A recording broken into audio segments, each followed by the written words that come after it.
Let's get down. Very good afternoon. Welcome to Sale Main Oval. This afternoon, it is an absolute belter at Sale hosting Bairnsdale. It's great to have your company on this, wintry Sunday afternoon. However, the clouds are starting to break up a little bit.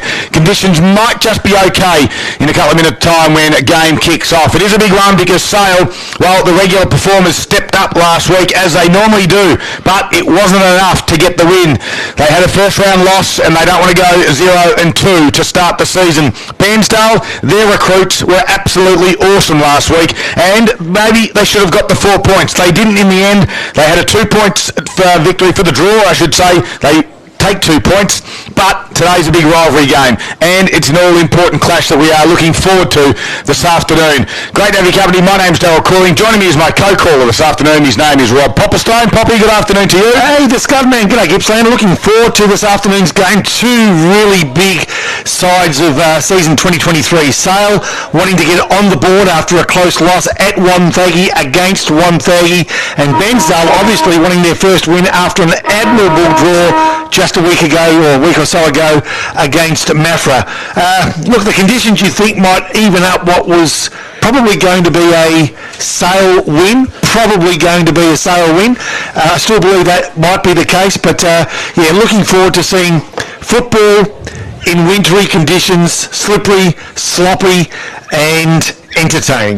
Well, fantastic to have you back on board again, Poppy. Of course, special comments this afternoon, all thanks to Carpet Country, helping dreams become a reality since 1981. Scotty, good afternoon to you. Yeah, thanks for having me back, Scott. G'day, Poppy, Paul. Looking forward to today's game. Yeah, it looks to be an absolute ripper. Both sides out there look really, really up and about, and you get that vibe from games sometimes when you don't know a great deal about either side.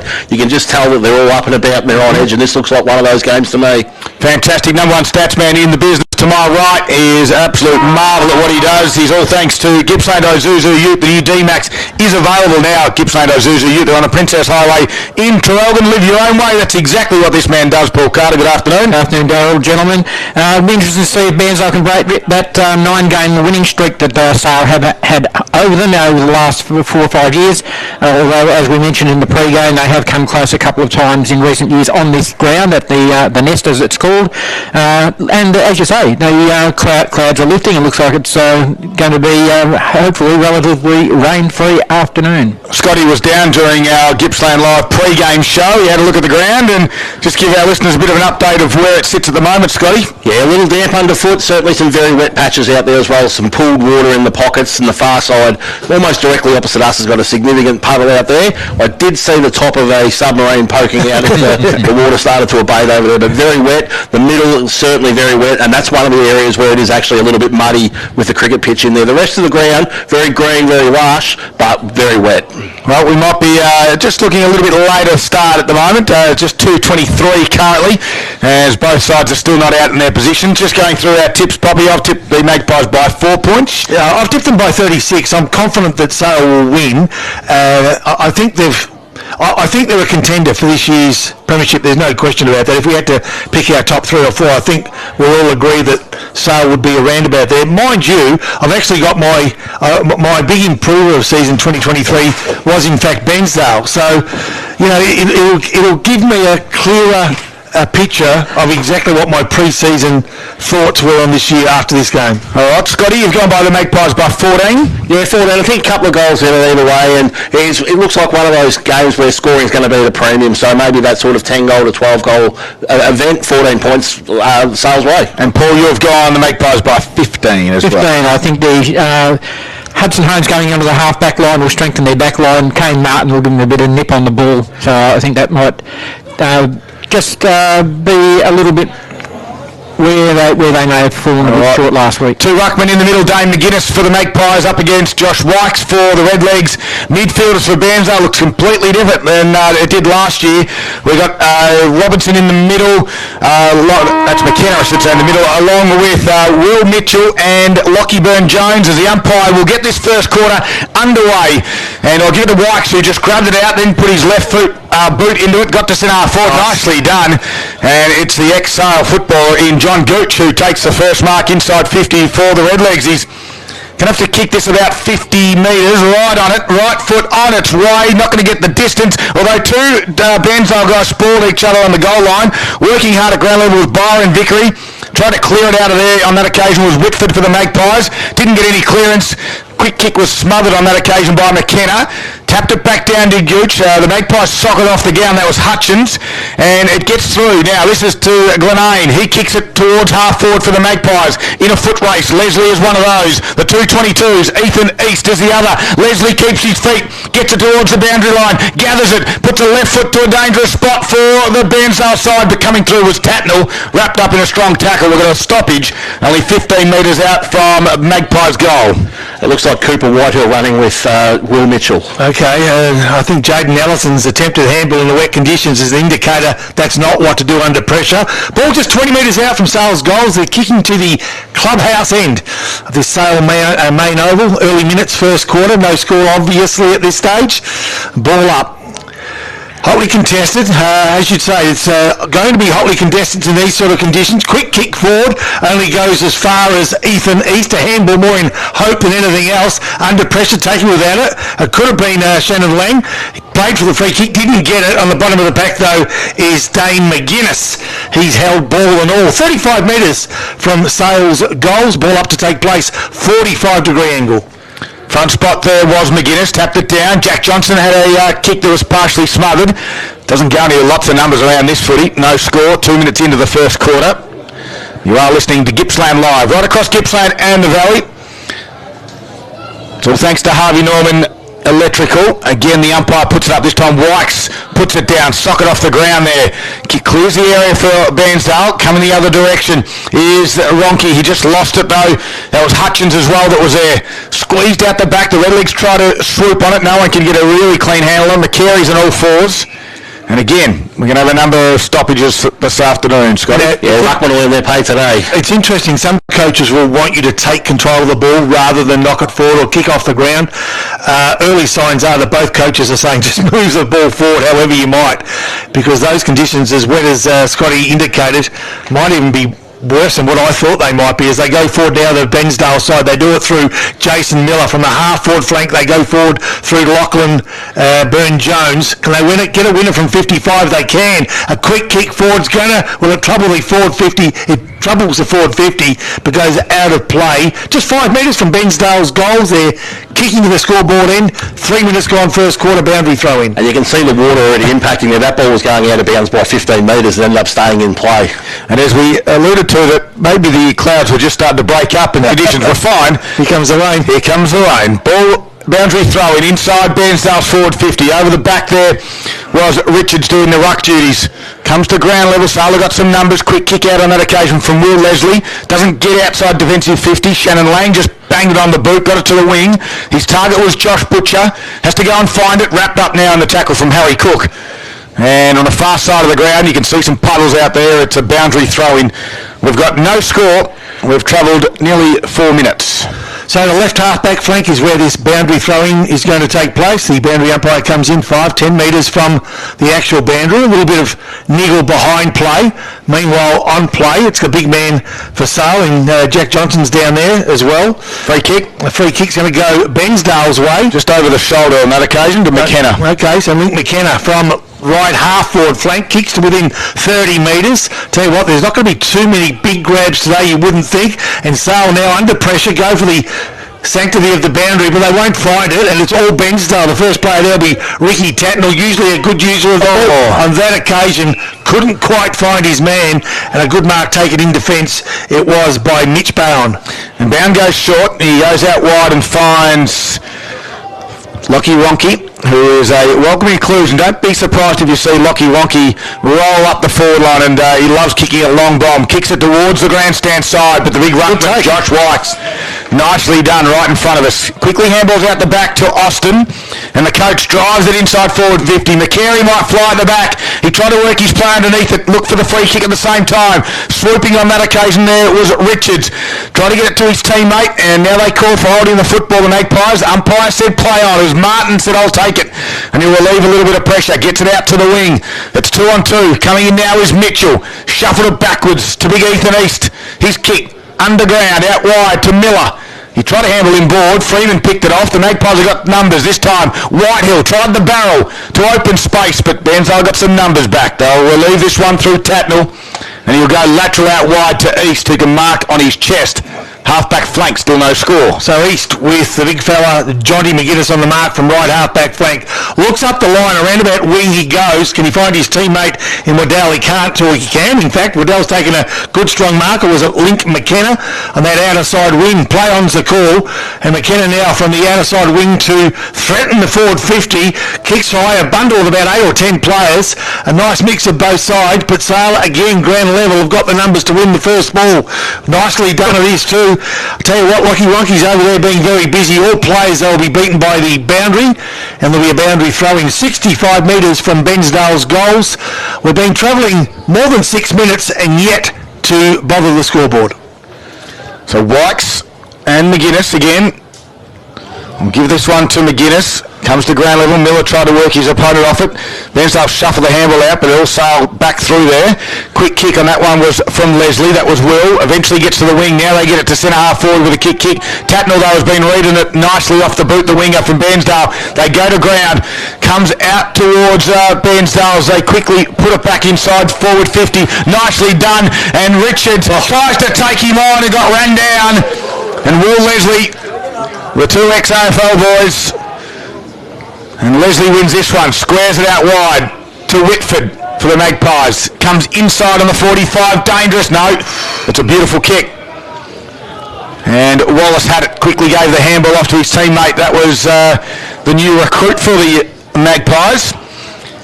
Hudson Holmes, they get it to the wing area, shuffle the handball out the back on that occasion from War. He goes again, gives another one in board. Whitehill was there with Mitchell. Mitchell at ground level. They dive on top of him. They shuffle the handle out the back. They did well, but good, strong tackle. Play onto the umpire. Out the back there for Bairnsdale was Vickery. His kick was partially smothered. Now here comes Lang. Pops over the football. They wrap him up. Jason Miller does.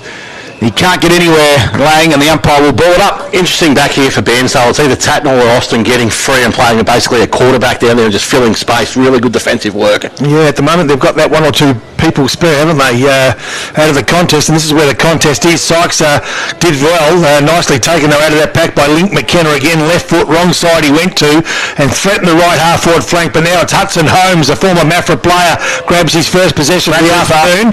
Ran too far, and he loves to run too. Yep. But Braden McCary will take the resultant free kick after that indiscretion, and from right half forward flank the Redlegs will go forward. Been calling himself the king at training too, Hudson Holmes. I've got it on good authority. Has he?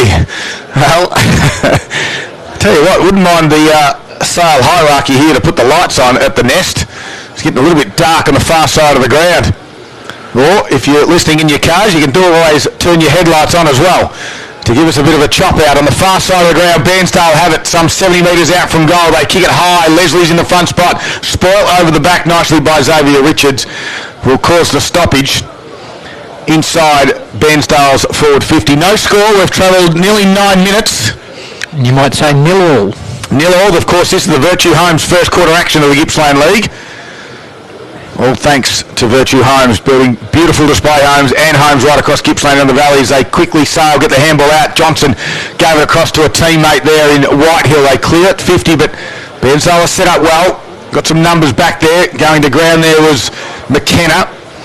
And as you expect when they go to ground, the opposition jump on top of them, and we'll have a stoppage on the far side again. Now that rain is really starting to come down. For those people that watch the Bulldogs Port Adelaide game, getting very close to that. As you look, fortuitously, it's actually going or coming from behind us, so it's not hitting the windscreen from which we're watching this game at the moment. Not that we're in an Isuzu, but we are in a corporate box full of glass in front of us. 9.5 minutes gone, first quarter. A match between Sale and Bairnsdale here at Sale. No score at the moment. The ball will be thrown back in. 65 metres from the goals of Bairnsdale. Bairnsdale doing most of the attacking, but in really trying conditions. Pretty hard to get any flow in play. Will Mitchell's the player with the ball at the moment. Nice tackling from Allison. Quick kick forward comes from Bairnsdale. Can they get it through Waddell's kick? They can't. Ground level. A number of players are fighting hard for the ball. The free kick has been paid against Bairnsdale, holding the ball. It will go the way of Sale. Deep in their defensive 50. all 45 or 50 metres outbound kicks to, well, roundabout boundary area, knowing that he hasn't got any real clear options, and Will Mitchell sees that one out. I like your description there of the flow of play. It's getting a bit like that, isn't it? It is too. And the ball being stuck on the far side of the ground is not allowing any interchanges. Both sides have got players ready to come on, but they've got to run 80 yards to get off the ground. Well, not too many big moments this afternoon. It is all thanks to Royal Bowling Club, though. If you want to catch all the AFL action, you can head into their sports lounge as Bairnsdale try to go forward again through Dennis and try to squeeze a handball. Little kick off the ground. Oscar Pike will run onto this one, snap around his body. McCary's there. So is Richard Gooch. That is at ground level. Got boot to ball. Slung as he kicked it. And in the end, it went out of bounds on the full. Sale setting up to spread here and come across goals, which seems incredibly dangerous given the weather, but that's the way they're going to play. So Ronke will be the one. Does he come on the switch? No, he decides to go to the far side of the ground. Probably the smart idea in the end. Jack Leslie had to spoil that one. He was caught in the back spot, and again, Vickery, just a little toe poke off the ground. Waddell was there as well, and another free kick's going to go in the way of the Magpies. Glenane on for Martin here for Sale. They've managed to get one of the swaps done. Sale come out of the defensive 50 again. Lang was the target, overrun the ball, but you can forgive them today. Will Leslie, I reckon it could be, or was it Campbell for Sale, gets a quick kick forward. Again, they edge the ball forward, not with any real skill, but I tell you what, in these conditions, again, as I said, you can forgive them as Jared Freeman now has a look forward. He goes short, finds Shannon Lang. We mentioned a moment ago, we'll kick a roundabout centre half forward. Nice option too. Good leg too to find Jonty McGuinness. He's got a runner on half forward flank. He's got room to move. Has Kay McDonald. Will he go long or short? Goes short. Kick needed to be perfect. It wasn't. Cut off by McKenna, who handballs it off, and Bairnsdale are out of trouble, but momentarily off the half back line now. They're going to run the ball grandstand side. Can they find a winner here? They won't be able to. The boundary will beat the player with the ball, and that is Thomas Hudson, who will run the ball out. There'll be a boundary throw in. Grandstand side, centre wing. And as Scotty pointed out, an opportunity also for some players to do some interchange. Still no score on your Virtue Homes scoreboard in this first quarter. And Whitehill just giving away a free kick to Mitchell. A little bit overzealous there, Scotty. Yeah, he's definitely wearing him like a glove, but Mitchell's been good in and under so far. So Mitchell has it true centre wing for Bairnsdale. Gets called to play on now, just kicks it straight down the middle to all the goals. Gooch is the target, Leslie in the front spot, got it to ground level. And the pack will form, and the umpire has no other option but to ball it up. Yeah, so John Gooch made the lead then and had 2 or 3 metres on Leslie, but Leslie's pace is enormous and found himself in front of the pack by the time the ball arrived. So again, this time Xavier Richards does the ruck duty inside forward 50. Out the back, free kick over the shoulder for Lockie Burn-Jones. And he'll be too far out to score, you'd think. He's only a small fella. And he's man on the mark's about 45. Breeze across his left shoulder. Kicking towards the RAF base end of the ground here at Sale. Lachlan Burn-Jones, one of the recruits for the Redlegs, looking to get the first score on the board. We've travelled 13 and a half minutes. As Burn-Jones comes in, will kick it from about 48. He plays on and runs straight past the man on the mark. He got to about 40 and he misses. Right idea, just couldn't quite execute. Minor score the first time this afternoon, Paul. Certainly has. 13 minutes and 45 seconds, and finally we have a score on the Virtue Home scoreboard, and it's one behind to Bairnsdale. And I understand in field play why, standing the mark means that you can't move until play on, but I think when you're kicking for goal, there needs to be some leniency there because the umpire needs to call it quicker. 100%, because you're stuck there, and what should have been a 45-metre kick turned to be a 35-metre kick as Sale now with a 45-metre kick coming out of defensive 50 as a result of that point. Tackled with the ball was Xavier Richards. Quick kick forward, gives it to Dennison. Long kick towards goals. Leslie sees it through the behinds, and so another minor score inside 60 seconds after we waited 14 minutes for the first score. And the Virtue Home scoreboard has Bairnsdale 2 behind 2 points. Sale yet to score 10 inside 50s to 2 at this stage. So Lockie Ronke plays on, drives it straight down the middle of the ground. Over the top, nicely done, well read by Freeman. He tried to look for the 50. Dennison's in that area. Freeman comes to the grandstand side. He's got Allison on.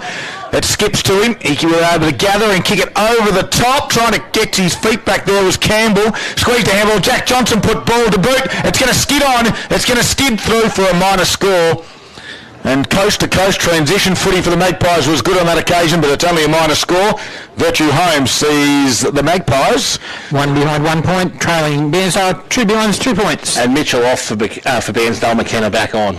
So Bairnsdale win the ball grandstand side, which is both good for us and the crowd, which is huddled in the grandstand seating here. Logan Austin was the player that brought it in. Dennison draws a player, feeds it off, and the handball wasn't as good as it needed to be to find Lachlan Byrne-Jones. They got the numbers, they got the wave, and Dennison has actually fired it up and kicked forward inside 50 now, looking for Braden McCartney. He's outnumbered 3-1, and as a result, Sale eased the pressure. You get the feeling it might be momentarily, although Allison will drop what he should have taken, laid the tackle, plans the call, and again, Lachlan Byrne-Jones inside forward 50, and Sale will run it out. They've been pretty good under pressure in the last few minutes. Nathan Whitford on this occasion, left foot, kicks toward his half forward line, fortuitously falls in the arms of Will Leslie, and now through Jack McLaren. The Magpies will go forward. Non-preferred left leg, goes to within 30 metres of goals. Can they get a winner here? They can't. Play on's the call. 40 metres from home, the field umpire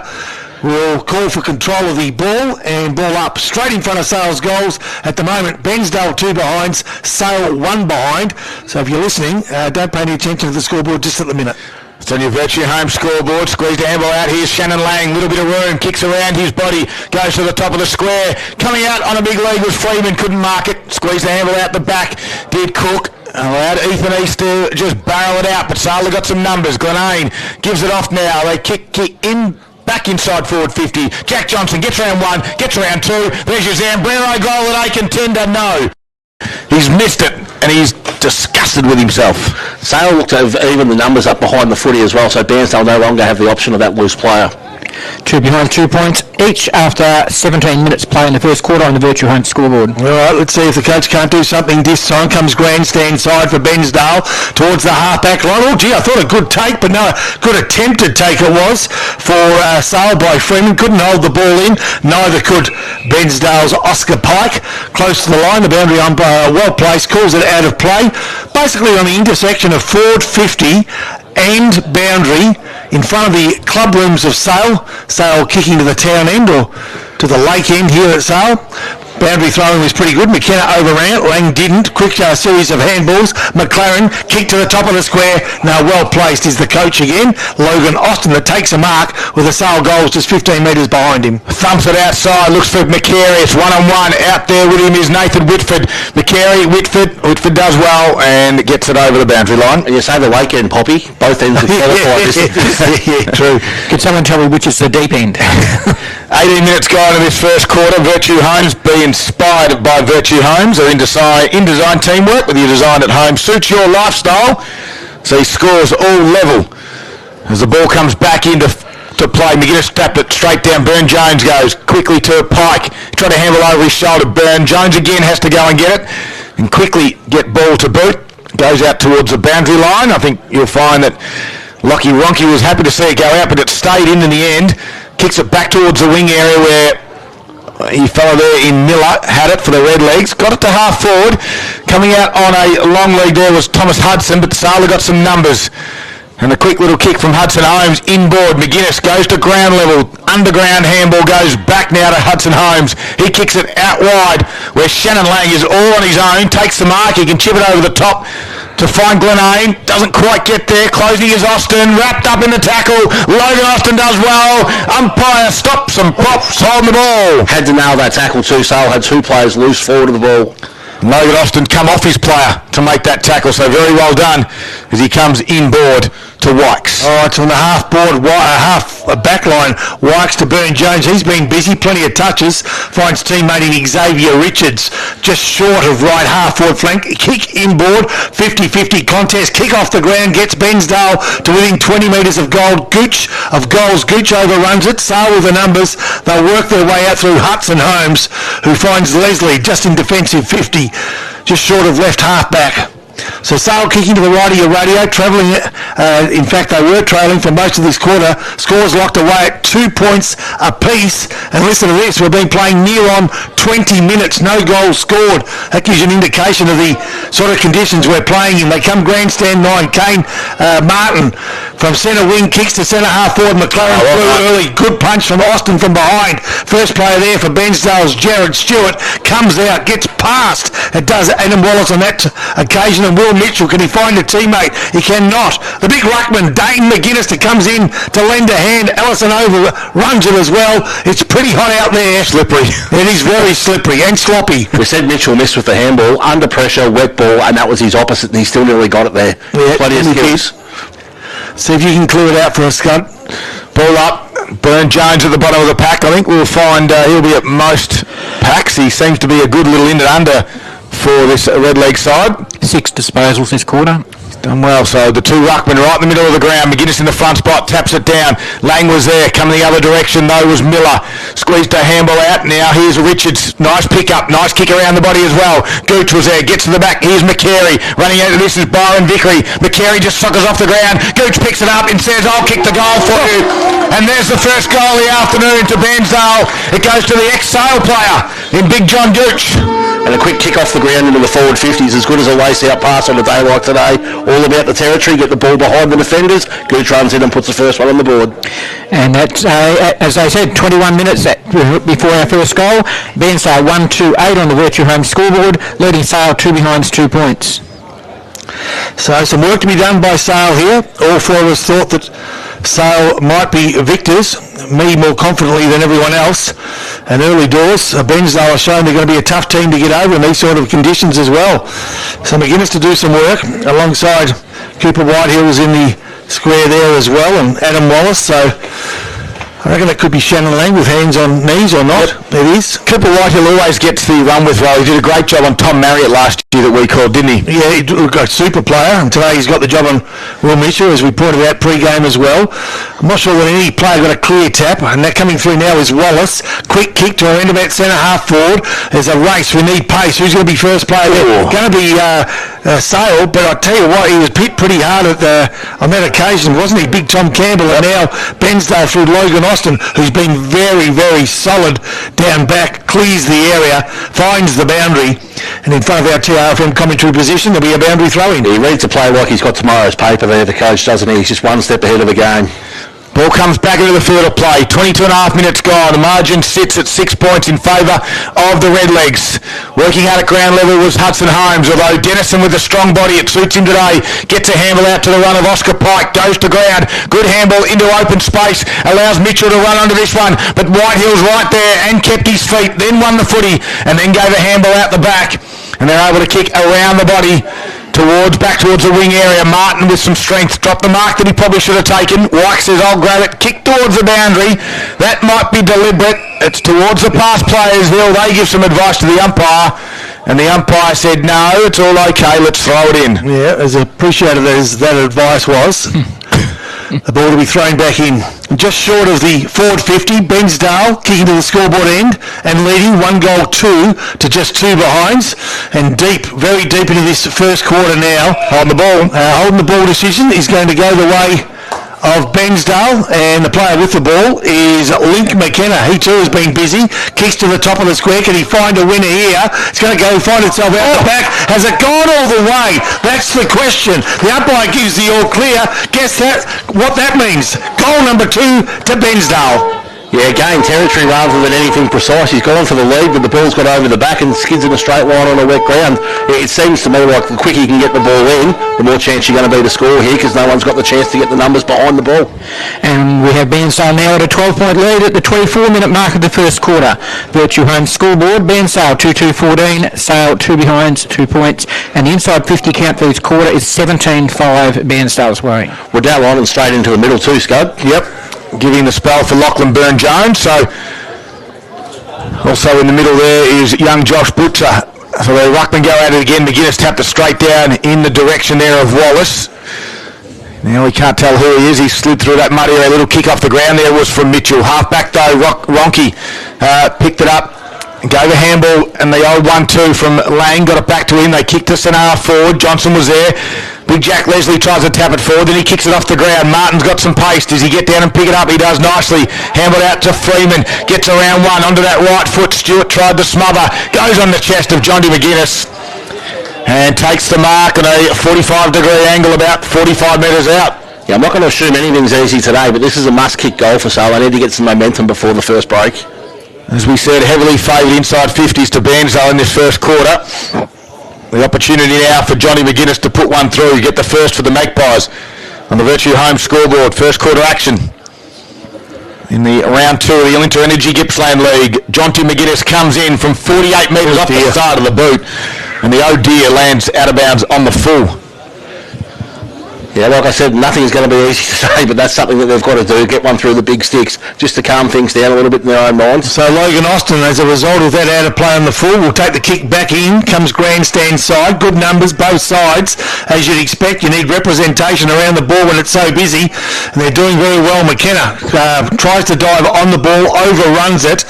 Jack Johnson's in there fighting hard. Shannon Lang nearly got away with it. Kane Martin tries to keep it in. Shannon Lang does keep it in. Or he went for the banana, got the reverse torpedo, but he's been taken high, has he? Yep. He has. So Shannon Lang, he kicked, let's give him the benefit of the doubt, he tried to centre the ball. That was just a practice run for this set shot, I think, Poppy. And this will be his 10th kick for the quarter. So he's been busy, Shannon Lang, with the sponsors right behind him of the Sale Football Club. It's a sponsors day here in their club rooms. He has his backside touching the fence. Wow. Right? He's got the boundary line 4 metres to his left, but it's a very deep pocket. He's going to go for the check side or the banana. He's probably practiced this a million times at training, and he's gone too narrow, but he's got another score. It's an 11-point lead to Bairnsdale, probably in the shadows of the quarter-time siren at 26.5 minutes. Bairnsdale 2-2-14, leading Sale 3 behind, 3 points. And since Sale have even the numbers forward of the football, it's been a lot harder for Bairnsdale to get the ball out of their defensive 50, hence repeat shots on goal. Well, Logan Austin has had a big quarter as well, Paul. This will be 8th. Even though there is a little bit of talk that they shouldn't have these possessions as running out of the full back line, but we still count them. And other than that, he has been very good as well. He clears it at 50, and out there was Martin, and there's a big puddle that McKenna fell in. And he gets up with a mouthful of water, boundary throw in, 27.5 minutes gone. Bairnsdale had a good first quarter, 11 points in front at the moment. Are we happy with the start? Ball comes back into the field of play. Good throwing by the boundary umpire too. Shannon Lang will run onto this one. Tatnell put his head over the football, then got driven into the ground. He's not going to be rewarded. Don't pay holding the ball. They didn't. Tatnell causes a stoppage. Well done. And the two ruckmen now. Again will go at it. Wykes and McGuinness. No one really won it. And the umpire said, let's do this again, Pop. So Sale would like to steal a goal as Shannon Lang makes his way towards the bench just prior to quarter time. Only seconds away, you'd imagine. McGuinness gets front position. Not sure he got a clean tap on that. McLaren overruns it. Nicely done by McKenna. Will clear the area. Now the race is on. Freeman's going to lead the race, but cutting him down real quickly was Randall Stewart. Applies the pressure. Gets a quick kick forward, and Allison now for Sale. Pick it up cleanly. Will he handball? He does. Needs to be clean as well. Hudson Holmes comes in to lend a hand. He was taken, ball and all. Free kick taken. Will be made by Randall Stewart. Randall Stewart, his first and second efforts were fantastic, and now from outside wing, his kick was a little bit disappointing. Just go the way of Sale. I just noticed Mitchell coming off here. He got a hit high in that contest for 50 for Sale and making his way to the bench now. All right, Bound had the kick for Sale, but he kicked it straight back to Randall Stewart. Are there concerns down there, Scotty, do you think? We'll have a reassessment at quarter time. All right, let's have a look. That kick from Stewart went straight back the other way, and Hudson Holmes from Sale marks. And as you heard, it's the quarter-time siren sound, and it was a good one for the Redlegs. A little bit sloppy, tough conditions here at the main oval here in Sale for this round 2 clash between the Magpies and the Redlegs. It's quarter-time. Bairnsdale lead at 2-2-14. Leading the Magpies 3 behind. You're listening to Gippsland Live. All thanks to Harvey Norman Electrical Gippsland.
Yes, quarter time.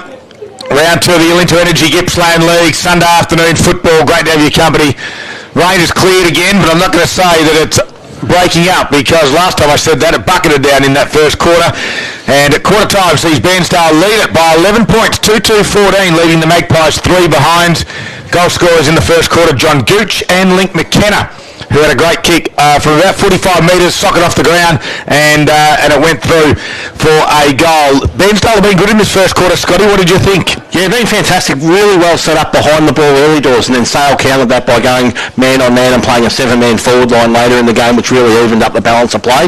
I do notice, Scott, as the players go back to their positions, you won't see Tom Mitchell in the middle of the ground because he's actually come straight back to the bench. So we'll have to watch this space on him. I couldn't get there close enough at the huddle at quarter time. I didn't have the snorkel with me. I didn't want to go too far out there and have to get towed back in, but he has gone down to the bench, so we'll watch this space on him. Absolutely. Thanks, Scotty, for Carpet Country this afternoon, helping dreams become a reality since 1981. Paul Carter, some of the key team stats just before this quarter gets underway. Well, the ones that really told the story: Bairnsdale's inside 50, 17-7. Clearance is 11-7. Centre clearance is 2-1. Free kicks went Bairnsdale's way, 8-3. That's all thanks to Gippsland Ozuzu Ute, the new D-Max. Live your own way, as the umpire is about to get this second quarter for McDonald's underway, and he does so straight away. Up goes McGuinness. In the middle now is Johnson, but picking it up there was a ruckman. There's a free kick against Bairnsdale. Will go to Sale. Why do the umpires do that?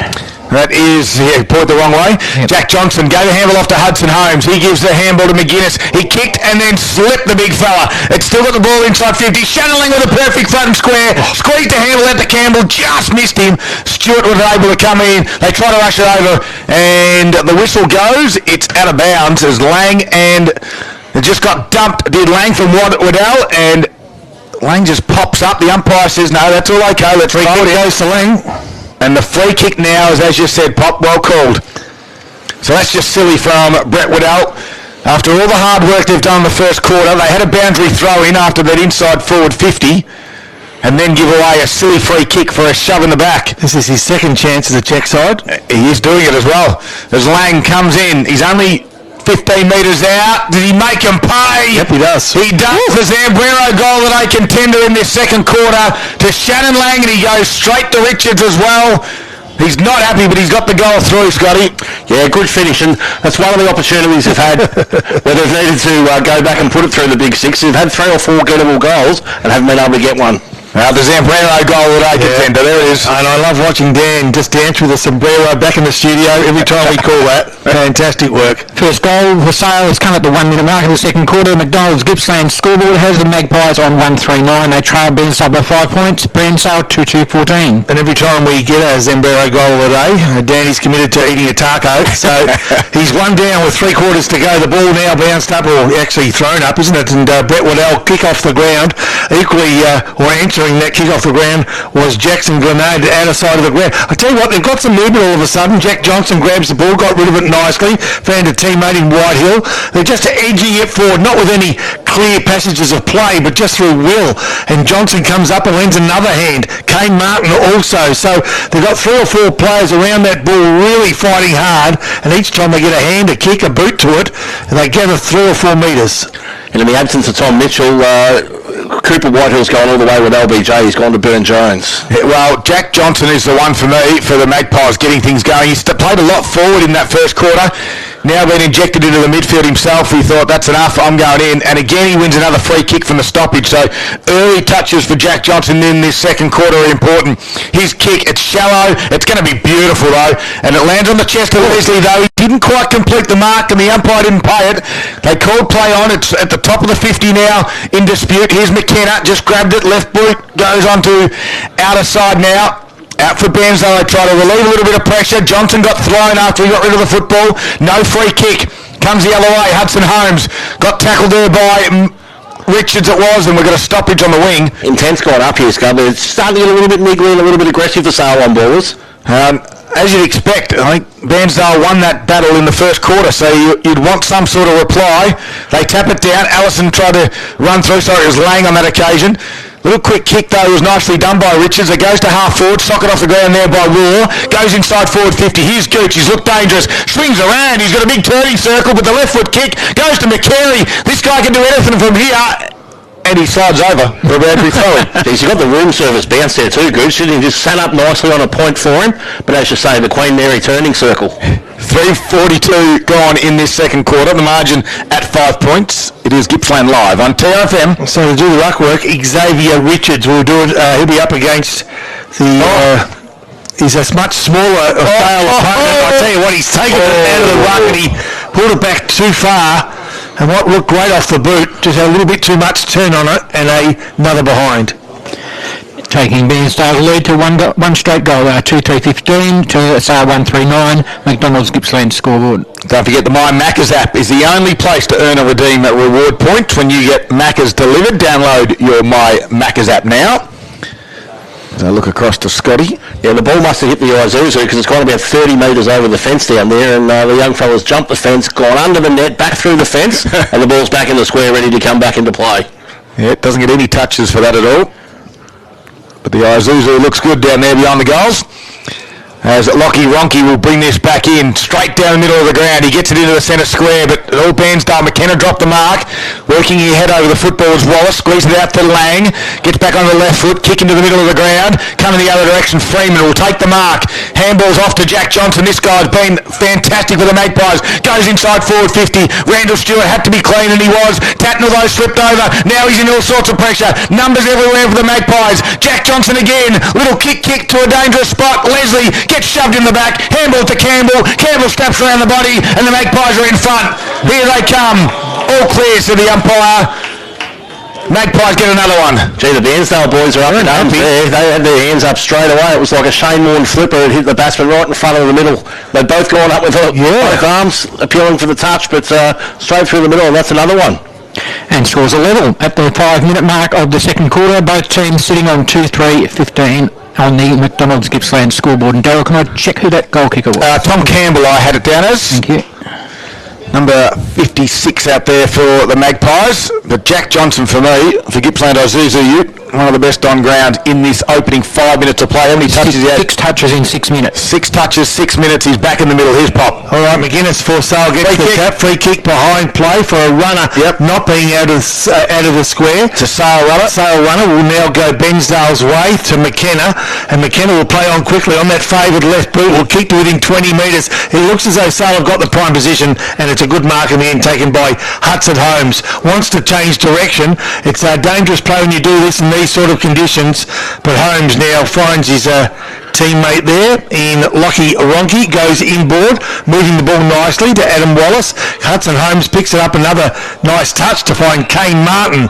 4 or 5 clean possessions. We haven't seen much of that today as Jack McLaren runs from the wing to the left half-back flank to take the mark, and now they go long. Johnson on the end of it. Johnson takes the mark. Johnson plays on quickly, kicks to within 20 metres of the goals. It's 3v2 with only metres to go. All fumbling just momentarily. Oh, which way? And that fumble resulted in a free kick being paid as Jackson Linade had nowhere to go but to fall on the Bairnsdale player. Yeah, they kick it out to defensive 50. Trying to get around 1 or 2. They do that nicely done through Richards. Handball over the top now to Waddell. He goes the kick inboard. It's dangerous. There's Stewart there. Gives a handball back to McKenna. The run from Vickery. Wrapped up. Got boot to ball. Can they work it through? Burne-Jones sock it off the ground. Well read back there on this occasion by McDonald. Gives a handball into Big McGuinness. Kicks around his body. And it goes back to Ethan East. Centre half back for the Redlegs. Squares it up. And found Kieran Vickery. He's got one out near the grandstand. It's Tatnall. He finds him by foot. He goes short. Just coming on. Went straight through the legs of big Josh Wykes. And we'll have a boundary throw in right in front of the Bairnsdale coach's box. And Scotty, we still haven't seen Will Mitchell. No, he's in that rotation that just occurred then, the midfielder ran to the bench screaming for someone to come on. I think that was Mitchell's rotation. He certainly didn't go back on the park. All right, wondering whether or not he's concussion protocol. Concussion. Thought initially it might be just a strategy to throw the tight tag he'd had in the first quarter, but I think you're more likely to be exactly what you said, Scott. Is the ball now in the centre of Sale Main Oval. In fact, Sale now through Denison. Bairnsdale through Denison work the ball forward. They do it nicely now through Thomas Hudson. In that contest as well is, from what I can see, Adam Wallace, but the umpire will take control. Also, Zoe McDonald. 8.5 minutes into the first quarter, Pop. Margin sits at scores are level. Scores are level. No margin. No margin at all. And Bairnsdale have been in this position, haven't they? Yes, they At the have. end of their first game against Maffra, as Jack McLaren, who hasn't been Sale's worst as well, picks up another touch and ever so cleverly picks it up and finds his mate in Adam Wallace, kicks the centre half foot. They're starting to find some room, aren't they now? Lang, who's kicked one goal earlier in this quarter, will need his very, very best to kick from 50, unless he dances around like his Bairnsdale opponent did in that first quarter. If he dances around the man on the mark, but now there's a Bairnsdale player covering that. You'd expect this might drop short. He plays on, and from 50, kicks to the teeth of goals. Oh, Mark, no! I tell you what, nearly it was the big fella, was it Jack Leslie? Yep. Nearly took it down. He was just one more grand from being paid that free kick, and now Bairnsdale, under enormous pressure in the first half of this second quarter, 10 minutes gone, scores locked away, equal to the task on this occasion. Really lost their drive across half-back since Tatnall's had to man up on someone too, Bairnsdale. We'll get some AFL scores for you in a moment, thanks to Harvey Norman Furniture Gippsland. Scotty's onto those. As from the stoppage, Lang, little quick kick to the top of the square, comes the other direction. Logan Austin gathered it and then had to kick it off the ground in the end. Jackson Glenane was there for the Magpies, although it was picked off now. Look at this. And they are streaking forward. McCary's got some pace. It's one-on-one there with his opponent Hutchins. Hutchins and McCary. Hutchins does well. He gets a little bit of support. Now he's able to pick it up and now clear it out for the Magpies, and he's going to find a target out there, and that's Will Leslie. Well done from the Magpies. Leslie comes inside on the 45. Jack Johnson for Gippsland Isuzu Ute this afternoon, one of the best performers in 10 minutes of footy. Possession number 8 for this quarter. 8 this quarter. Johnson. This kick is going to be turned over though. Bulmer couldn't mark it. Tatnall had to come in and pick it up off the ground. Left foot kick. Going to kick it back down the line. Hudson Holmes is out there on the half-back flank. Coming the other direction was Hudson. Oh, scoop. Johnson again there. Sold some candy and then eventually gave the handball across to his teammate in McDonald. Holmes lost it. Disappeared in the puddle for a boundary throw-in 11 minutes into this second quarter. And just while we've got this short break, Scud, 109 plays 62 closing in on three-quarter time. That's Geelong leading West Coast. Harvey Norman Furniture Gippsland stores for you around the grounds this afternoon. So the ball to come back into play. Bairnsdale's Xavier Richards to do better with McGuinness for Sale. Bottom of the pack there. It may have been Lang, or was it Wallace? Wallace it was. Left half-back flank. They work it out now through Lang, who's kicked towards Jonty McGuinness, is it? And now Ricky Tatnall for Bairnsdale. Centre half forward. Player down, holding an ankle. Get back to that one. Bairnsdale player in trouble. As Bairnsdale now have got more trouble than they need, but they're equal to it just momentarily as Burn Jones grabbed hold of the ball, but he was grabbed hold of by his opposing number 1 from Martin. Lang picked it up like it was dry. A clever little no-look handball to his teammate in Jared Freeman, who kicks to within 20 metres of goals. Left forward pocket, kicked off the ground. Bairnsdale have got the numbers, but for how long? The pressure is relentless from Sale. They hold the ball in. The umpire will take control as a number of trainers attend to a Bairnsdale player down who appears to be clutching his left ankle. Yeah, that was Tatnall going down, kicking that ball. His foot just got stuck underneath him in some mud there, unfortunately. He's limping. He's back on his feet and limping off now. So Leslie for Sale tapped it straight down and McKenna wrapped up his opponent in a tackle. That was Jack McLaren. But of course, if that's Tatnall and Mitchell out for the game, that's a big hole in their rotation. Yeah, it certainly is, as Leslie does battle again. Taps it out wide. Burn Jones, little quick kick. Does it get to his teammate in Stewart? Couldn't quite complete the mark, but chopping the arms. We'll see the free kick. Do they play the advantage? I think they will. There we go. Look, they've got it. They've got some open forward line. Running under this is Byron Vickery. Closing quickly is Whitford. Whitford did well. Kept his feet. Went the ground in Vickery. Now Whitford had to handle to no one. He goes again. Second, third effort was fantastic. In comes Waddell. They try to work it through in the middle, and Waddell will win the free kick. And he's got it right in the middle of the ground. He goes to the fat side. Hudson Holmes reads this one. Not quite taking the mark. Out the back. Thomas Hudson will dribble it along the ground and skid it through. And you can hear the Bairnsdale supporters in front of us as they take the lead by 6 points. Yeah, fantastic goal there. Really used the conditions well. Knew the ball would slide on fairly truly in a wet day. Used the angle well. Kicked the ball low. Used the grass straight through the middle. And that's a really important goal to stop Sale's momentum for Bairnsdale. and that brings Bairnsdale back into the lead. They lead by that one goal that Hudson has just kicked. It's 3-3-21 Bairnsdale to Sale 2-3-15. McDonald's Gippsland scoreboard, and we played 13 and a half minutes in the second quarter. Yeah, you get the feeling for a lot of that quarter that Sale was starting to assume control. We mentioned in the first quarter there wasn't a lot of good flowing football, and you can be forgiving because of the conditions, but we started to see just a touch of it in that first part of the second quarter in which we are at the moment. Now against the run of play, Bairnsdale have edged away again by that goal. McKenna now fighting hard for Bairnsdale. The result of the centre bounce again, Alison Freeman fighting hard in there. No players can get it out. I tell you what, there's 4 or 5 players lying on top of each other as the umpire comes in to assume control. And if you wanted to see some quick movement, the water boys getting out of the centre square that time were very fast.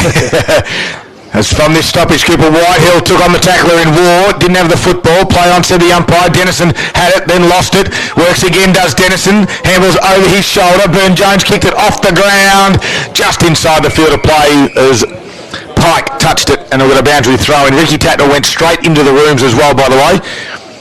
As Scotty alluded to earlier, 2 players down at the moment. We'll see if either one of those comes back in Mitchell and Tatnell.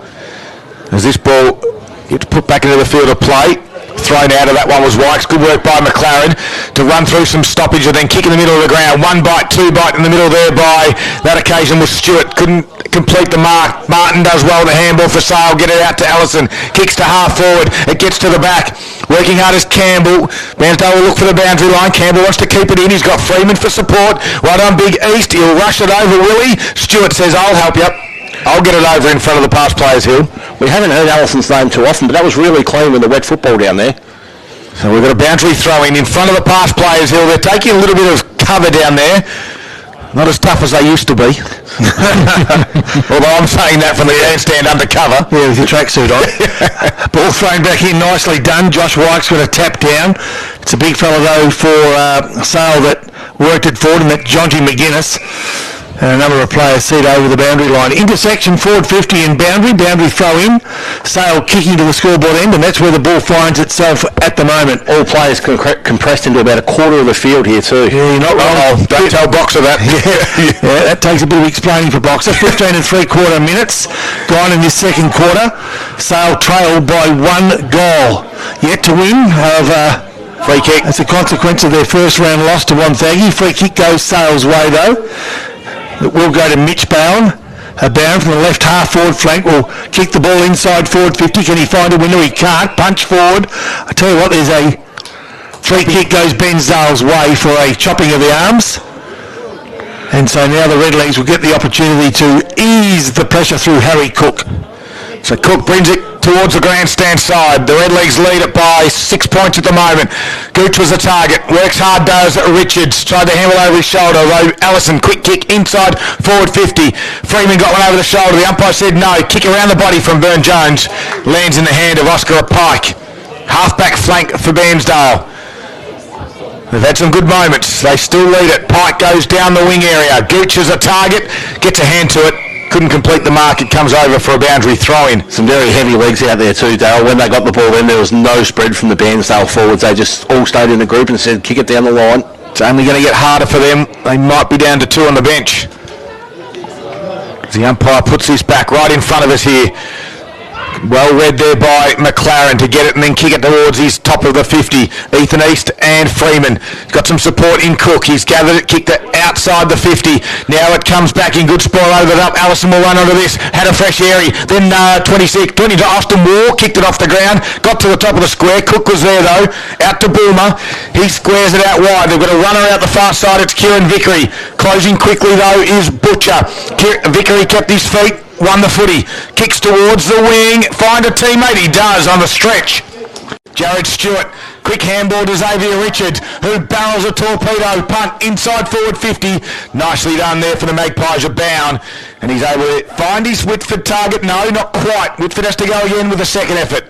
Handballs, Johnson comes in hard, shuffle a handball, beautifully done to Raw. He will kick around his body and Boomer will go back and take the mark unopposed for the Redlegs. So in the half-back line for the Redlegs at the moment, Bairnsdale with the ball at the minute.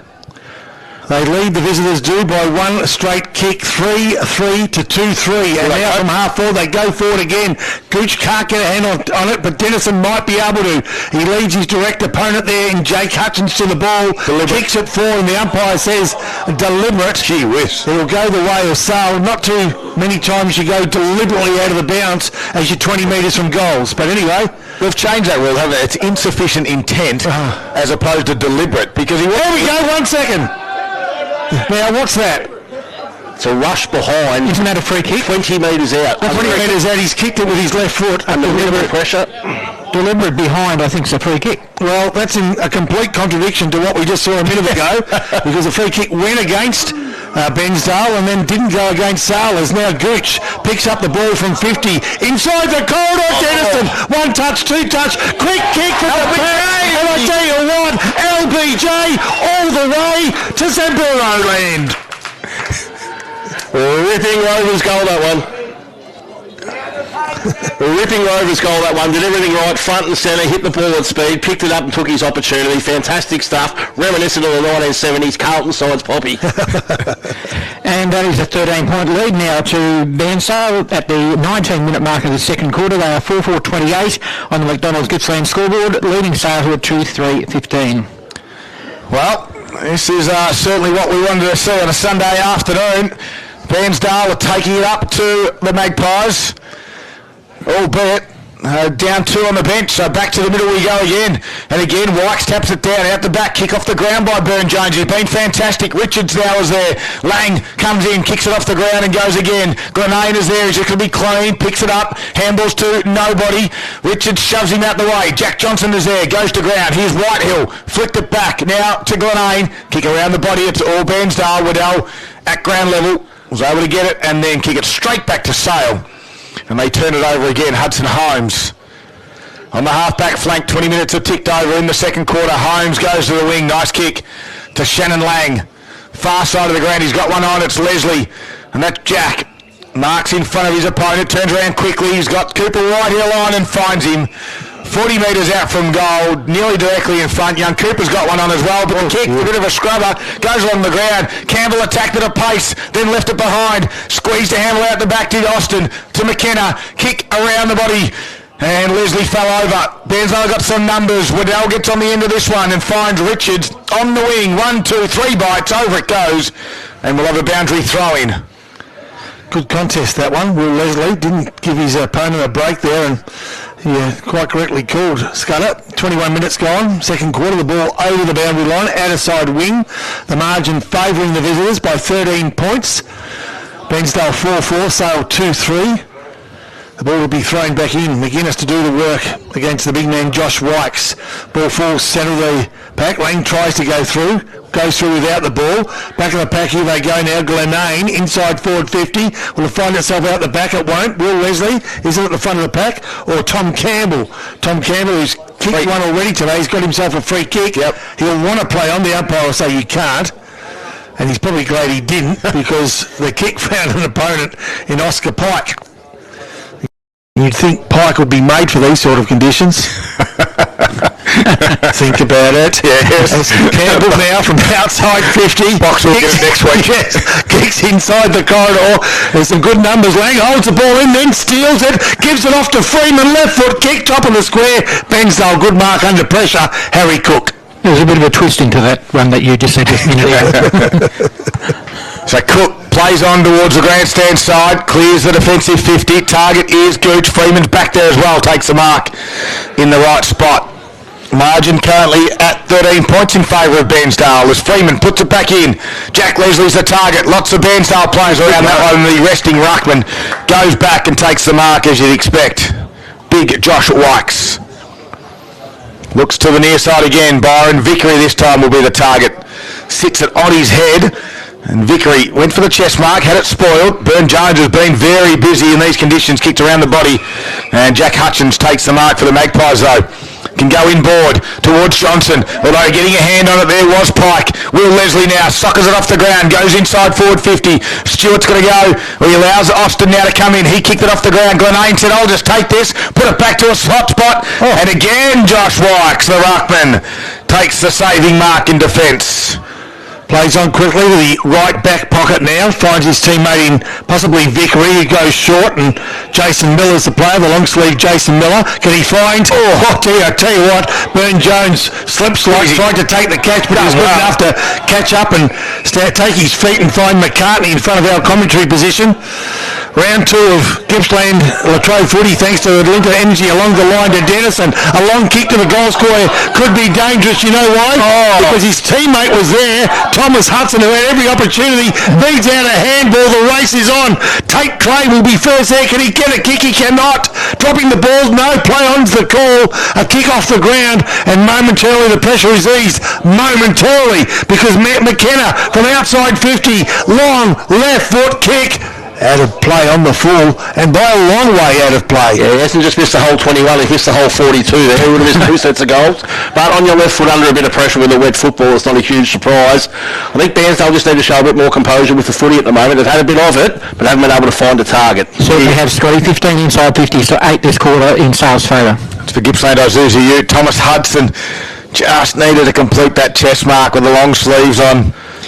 As we said, 13-point margin. 24-minute mark of the second quarter. That would have been a good one going into the half-time. Ricky Tatnell's back out doing some run-throughs on the boundary line. And in conditions like this, and you've done an ankle, that's going to be tough. Yeah. And Scud, I'd run past him at the moment, and that's really saying something. As Jack Johnson kicks it back for Sale. Outside the defensive 50 he goes. Dennison, though, will come in around that 50 area. Cooper Whitehill jumped on him. McKenna snap around the body again. Chest mark on this occasion. Lockie Ronke was good.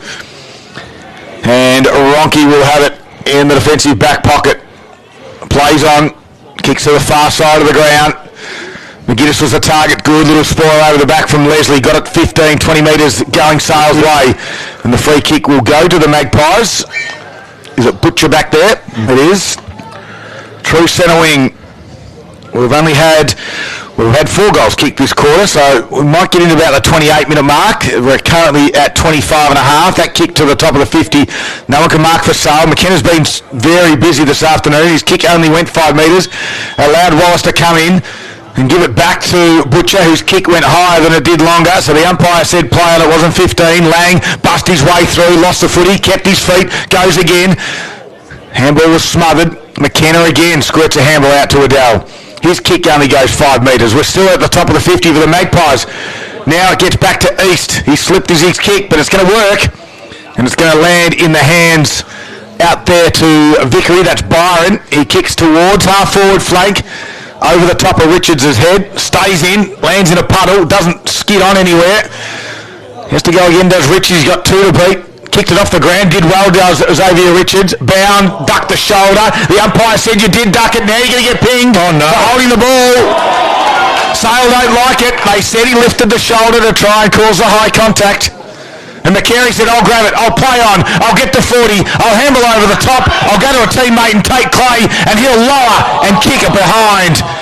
Late in the second quarter, another behind.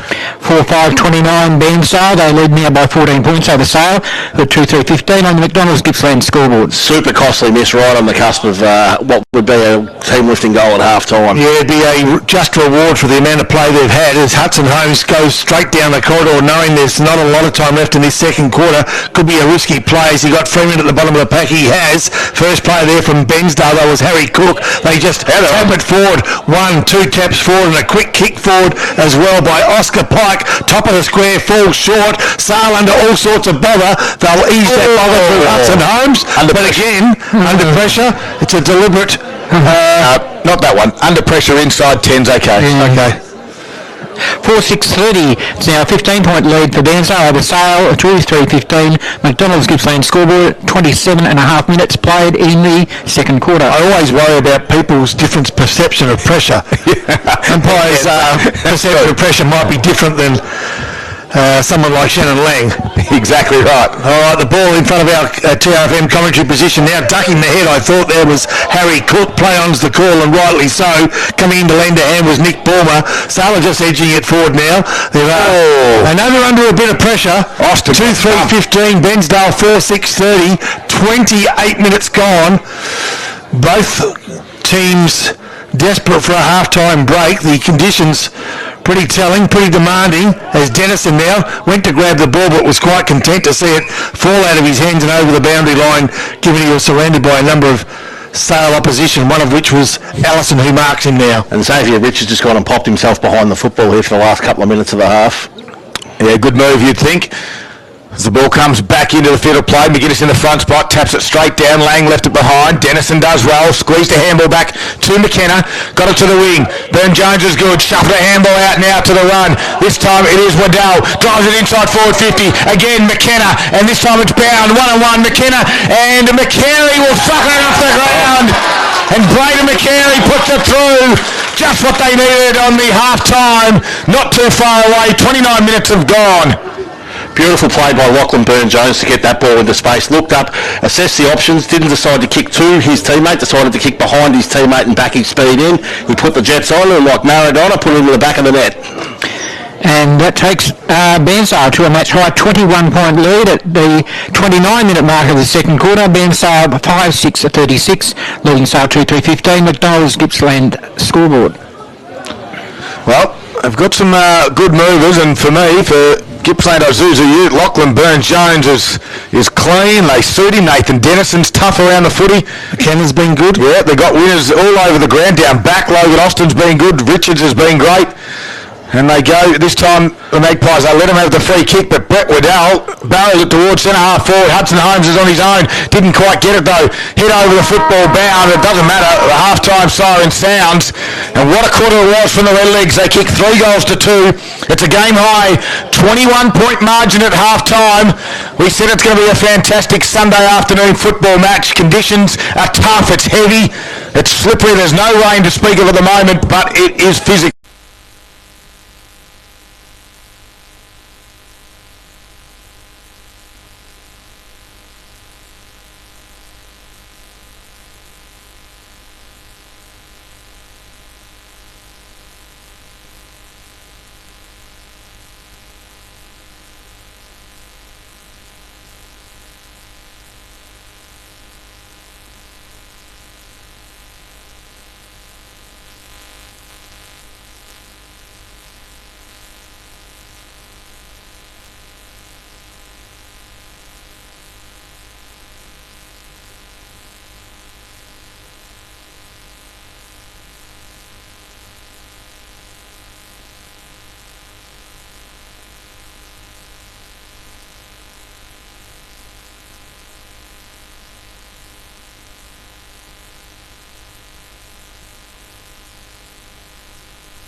And right on cue, the umpire will hold it up for the third quarter. All thanks to McDonald's, and this third quarter is underway. It's a 21-point margin in favour of the Redlegs. McKenna tried to squeeze his way through. So did McLaren for the Magpies. Wrapped up, Bairnsdale seemed to get it going their way through Burn-Jones. He little soccer off the ground, doesn't go 15, surely that'd play on. And the umpire said, no, we'll pay the mark for a 5-metre kick. Hudson Holmes finds Johnson. Johnson turns around, right foot kick, finds Martin on the half-forward flank. He plays on, nearly got ran down from behind. The left footer puts it to the teeth of the goal square. Tatnell goes back, he's back onto the ground after that ankle injury and rushes it through for a minor score on your McDonald's Gippsland scoreboard. Really good spoil there it was, wasn't it? It appeared as though Freeman might have the mark, but quite composed under pressure. Bairnsdale defence as they come short to Randall Stewart, left back pocket in front of the Sale Club rooms where they're entertaining their sponsors today, hoping that they get a win for their sponsors. Also half-back line, Bairnsdale with the numbers at the fall of the ball, which has been probably the order of the day, fighting hard. McKenna in there, nicely done though. Quick kick out of defence by Xavier Richards, comes towards the boundary, and being beaten by the boundary was Oscar Pike, who was first player there for Bairnsdale. There'll be a boundary throw-in. And it's good to see Tatnell back out in the park, but I'm not going to say that he's going to last the rest of the second half because he does look very, very proppy out there. Mitchell done for the day.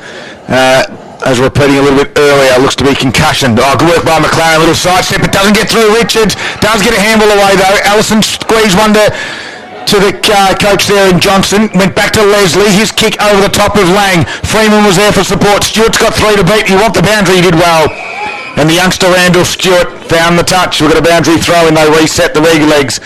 They led it by 20 points into this third quarter. Boundary throw in grandstand side at the Sale Main Oval here this afternoon for Sunday afternoon football on TRFM. Balls come back into the field of play. Lang in the good spot. Bust his way through. Kick was smothered by Vickery. Somehow ricocheted from Martin to Lang. And now turning around is Leslie. Slipped as he kick. It's going to come off. Campbell goes back with the fly. Takes the chest mark. And Tom Campbell can look to get his second, become the first multiple goal scorer in this game. It's funny how if you play in front, it falls your way sometimes, doesn't it? Absolutely. And Lang attacking it hard with Martin as well from the stoppage was good also. And Thomas Campbell, as Poppy just said, right in front of the Sale sponsors this afternoon in their social rooms, kicking towards the hospital end of the ground. Tom Campbell only 30 metres out from goal. Right foot straight through the middle, if you don't mind. And that's the one the Magpies needed to kickstart this third quarter. Yeah, crucial to build early momentum in this third quarter and get up and about amongst themselves. The supporters getting involved is great, but just have a bit of self-belief to get that early goal and get back within touching distance. And brings Bairnsdale's lead back to 14 points. We've played 3 minutes into the third quarter, and Bairnsdale sitting on 5-6-36, which was their half-time score. Sale now 3-4-22. McDonald's Gippsland scoreboard. And world record for rotations inside of 3 minutes. Sale have already made 3 changes. Interesting though, isn't it, when if there seems to be more crowd support for Bairnsdale when they score a goal than there does for Sale. We are closer to them, maybe. Yeah, maybe. Take a listen if you're listening. To our call this afternoon. Next time Bairnsdale score a goal to what you just heard when Tom Campbell scored a goal. Ball back in the centre now. Nicely worked forward it was by Sale. Adam Wallace goes now inside forward 50. Good kick by Allison. Can he find Kane Martin? He can't. He'll have another go at Kane Martin if he gets a chance. The moment Harry Cook is the stumbling block between he and the goals, and the ball will be held in just 20 metres from Sale's goals. And Poppy, if you're the Bairnsdale coach, who's the last player you want to see limping on the ground at the moment? Either McKenna or LJB, LJR, PQR.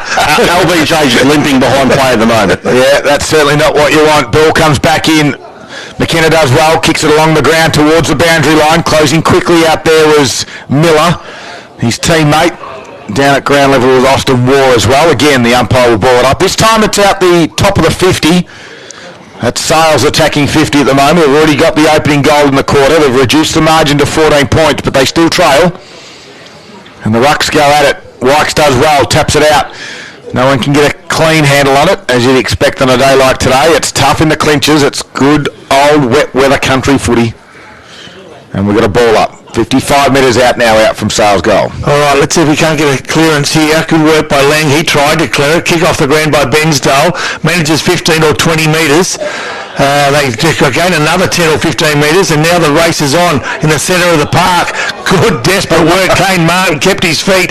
Handballs off, and off they go, Sale.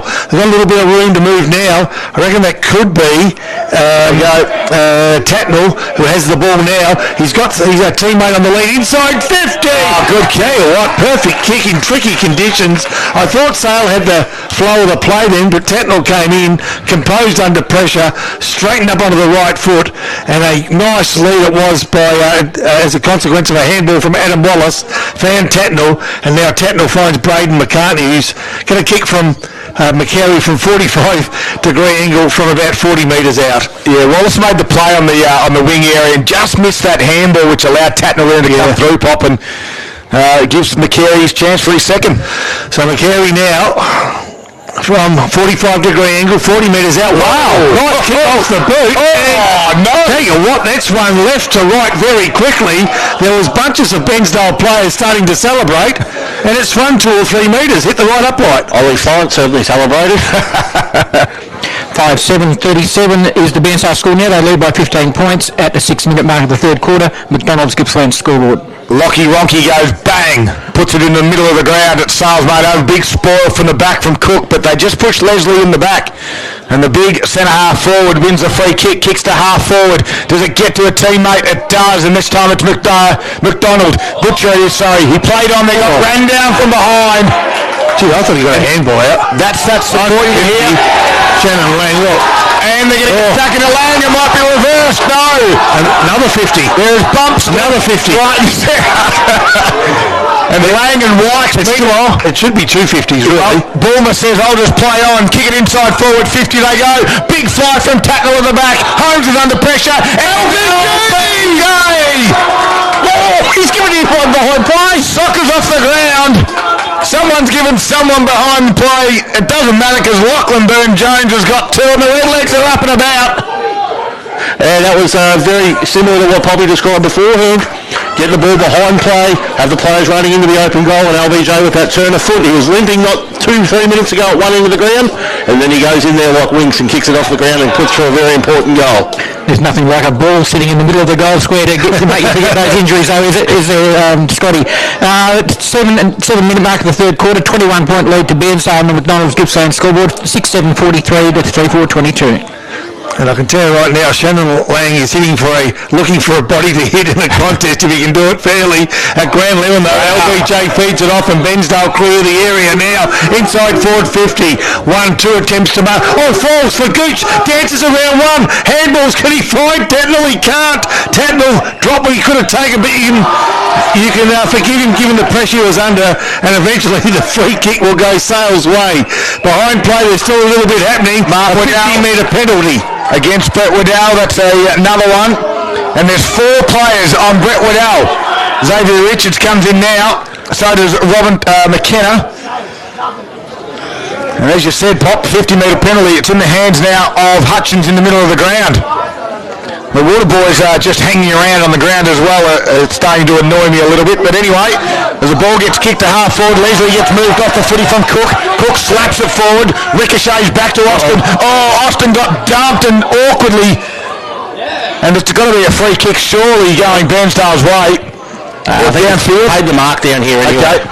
So Raw drives it down towards half forward. Will Leslie in the front spot. Big pack will form. Handball up towards Holmes. Gets shoved in the back by Gooch. Tough in the clinches there. Lang's got his head over the football. So it's Claren as well. Quick kick by Burn-Jones. He's been good at those little ones today. Got it going Bairnsdale's way. Tatnall under extreme pressure. Got dumped without the footy. Vickery had it. Lost it. Holding the footy in the back. And the crowd invested in this game today. This is fantastic. Certainly is. And Waddle's back into it again behind play. And this time it's with Shannon Lang. Someone else of Tatnall's been dumped off here as well. Meanwhile, Vickery said, I'll kick it to the top of the square. No one can win it. At ground level, Hudson Holmes trying to squeeze the handball out of the back. Here's Ronke, steps around one, just gets his handball away. Roston Waugh was in there for the Magpies. Gooch head over it. Dennison slides to ground. Picked up by now by Richards. Runs out of the stoppage. Handballs to McKenna. Gets around one tackler. Couldn't get around the second. Holding the footy. As Jaden Allison for the Magpies win it. 9 minutes gone. 21 points in favour of the Redlegs. The runner's put a nice tackle on too. Need to regain the composure now. Shannon Lang won't take a backward step. Just needs to, he needs to cool down, and that's what's happening. They're putting him to the bench now. Just taking the... getting him to get a deep breath as they go forward now. Certainly the intensity's lifted as every physical contest is... now the crowd's getting stuck into Lang as well, and he won't like that. As the ball's at half forward flank at the moment, free kick's going to go Sale's way. Left half forward flank, big Jack Leslie inside the corridor, searching for Johnson, couldn't find that player. Now to Ruckman in Wykes for Bairnsdale that holds the ball in play. Will he keep it there though? That's the question. He will. The umpire will take control. The umpire will take control. And the crowd is getting very, very anxious in the grandstand. And I notice Tatnall limping off again. As they go forward, McLaren's quick kick, top of the square, falls in the arms of, is it Logan? Yep, it is. Logan Austin plays on quickly, puts his team under pressure, but tells him to kick long. Randall Stewart, he kicks outside 50, only momentarily. They're outnumbered 3-2 over the outer side of the ground, and McLaren is usually pretty busy. Now feeds it off to Cooper Whitehill. Can he get a handle on it? Well, he cannot. It comes off the boot now to play in the full. The free kick will go Ethan East's way for Bairnsdale, just short of right half back. Touch unlucky there, but it's exactly what Bairnsdale needed, just to get their hands on the footy and possess it for a while and just calm things down. Well, Ethan East drives it back down towards the wing. Gets over the back. McCary tried to sock it off the ground. Got stuck in the puddle. Sale had to come in. Johnson handballs over the top now to the runner. He's going to be gone. Holding the footy, you think. It is. Good tackle. Free kick will over go to John Gooch. It will be. Right on centre wing. Quickly moves the footy forward to McCary, who ran on. He's 60 metres out from goal. It's 1-on-1 in top 50. McKenna's all on his own. Behind play, another fight going on. Can't quite mark it. And McKenna dropped the mark that he should have taken in the end on his own. He actually tackled his opponent as they streamed into the forward 50 and kept him out of the play. Quite strange that the umpire hasn't paid a free kick for simply holding the man, and now he's paid a free kick for some lip. Yeah, and that's going to go in the way of McGuinness. That's Jonty McGuinness. And the water carriers are still hanging out there. Get them off the ground if they're not delivering water. They're sitting on the half-forward flank having a chat. Yeah, you see that? There's three of them. And the umpire's now saying the free kick's got to be paid up the field where the whipping off was done, so rather than where the ball was. So Sale advantage by the free kick and about 45 metres of territory. All right, Jack Johnson is the one. 12 and a half minutes gone in this third quarter. Things are heating up. He plays on quickly, handballed across to Will Leslie, gets it out wide, and Wallace takes the mark just inside the field of play. The Magpies are under pressure. They trail by 21 points there. Lost their first game of the season. Now they trail by 21 in this third quarter to a rival in Bairnsdale. Well, I'm counting 1, 2, 3, 4, 5 water boys on the ground. Hey, yep. Paul Carter's the stats man. Yeah. On a day where water is probably the least thing you want. They don't have to... And that's a record for this ground in the third quarter. Ball comes in at ground level. Johnson did well. Handball out to Martin. Just left it behind. Little kick off the ground. Allison was good. Gave it back to Johnson. Bounced inside forward 50. Handball over the top. Leslie, while he needed to take it, he tapped it over his head and there was no one there. Now he looks for the free kick. Well done by the Bairnsdale defence. They hold it up. 13 and a half minutes gone. Got to play to the conditions. I don't know if that's where the football went. So ball thrown up. Leslie will do the ruck work against Ethan East. Grand level. I reckon first player there may have been Wallace. Quick kick. Top of the square. They've got a couple to decide who might take it. And there's a Jaden Ellison that marked 12, 15 metres out directly in front. So let's see if we get a response from the crowd if Allison can get this one through. At the moment, Sale, the home side, 3-4-22. Bairnsdale, 6-7-43. 14 minutes gone, third quarter. Home side on the ropes. Allison walks it in, and no question whatsoever, there is a goal and there is a response from the crowd. Just. Only just. Yeah, I think if we're on the clapometer's favouring the Bairnsdale supporters at the moment much louder, but that's a very important goal. I said before he hadn't touched much of the footy, but he'd been clean most times. No shot on goal easy today on that one there, straight through the middle. And Bairnsdale's lead by that goal comes back to 15 points. We've played 14 minutes into the third quarter. Bairnsdale 6-7-43, leading Sale 4-4-28 on the McDonald's Gippsland scoreboard. And laying back on the ground and straight into the middle, right into the action again. Johnson, his teammates in there. Cooper Whitehill's in there as well for the Magpies. The two ruckmen will go at it. Wykes taps it backwards, which is towards Sale's way of the ground, and Johnson said, well, I'll help it on its way. I'll go inside 50 with a sock of the ground. Bullman missed it, and then the coach Austin kicked it out, but Sale got some numbers back here. Now Bulmer has to go and try and clean it up. Whitehill had a fresh area. Wall was able to pick it up, kick down towards half forward, reading it nicely as Hutchins takes the chest mark. Does he? Yes. With a couple of bites, and Jake Hutchins that half-back flank will come inboard, dangerous kick, and it's not going to get there, although dropping the mark was Vickery. Kicked off the ground there by Wall on that occasion, gets to Bulmer. His handball over the shoulder to Burn Jones. He's in trouble. Freeman's got him. Tackled him, holding the footy. Now the Magpie supports up. Yeah, big strong tackle there, very important to get the ball and lock it in your forward 50 when you get it down there. That's exactly what he's done. Jared Freeman, 2 kicks away. Goes to the pocket direction. Leslie's the target. Stands tall. One hand up. Gets over the back. Vickery did well. Nice handball to Waddell. He just barrels it out of his defensive 50 and says midfielders go and get it. It gets to the wing. Slipping over was McDonald for the Magpies. Allowed him to come in. Gooch has it. Kicks around the body. It's a foot race. Running clear is Hudson. He slips. He falls. Sale converge on him. They got numbers now. Holmes picks it up and relieves the pressure to Leslie. So Leslie on the half-back flank, left back flank for Sale. His side trailing by 15 points. Deep into this third quarter now, 16 minutes gone. Searching for their first win, second round. Not panic stations by any means. The pressure is absolutely on though, as Johnson tries and he runs without it, but he's got enough time to walk back, pick it up, get a second chance. Goes towards Leslie, comes off the boot, and fortuitously falls the right side of the line as far as Magpies fans are concerned, and out of play, a boundary throw to take place 55 metres from Sale's goals. 17 minutes have gone. It's been Bairnsdale, although Sale have kicked 2-1 in this quarter, and the boundary umpire has been told to do it again. 15-point margin. A secondary throw-in. The next 10 minutes might just tell the story for both sides. As a tap goes Sale's direction, little kick off the ground. There was from Lang. Comes back out. Waddell's going to pick this one up. Wouldn't be surprised if they crunch him. Johnson tried to, but the boundary line beat him. And we'll have another boundary throw-in. You just wonder when that lack of rotation is going to kick in this quarter for Bairnsdale. We've still only got the two players who are able to bring off the point. So let's do the ruck work again. McGuinness and Wykes. Wykes in the front spot, tapped it straight down. Whatamo McKenna, although gave it straight up. A little quick kick around the body. Leslie nearly marked the chest mark. Tapping it down, it could be deliberate. I think it will be. And the umpire said no. He tapped it directly to the boundary line, did Randall Stewart. There was no other option for him. It was deliberate as deliberate could be. It is. It was. Got away with one. We've got a boundary throw-in. Again, Ethan East will do the ruck work now against McGuinness. East wins it, taps it down into the front. Martin at ground level with McKenna. Working hard does Martin and McKenna. Umpire said no one's going anywhere. Let's do it again. Been fantastic at the coalface all day today, Martin. Big moment for Moore Bowling Club. Catch all the AFL games live in the club lounge. As this one's tapped down by East.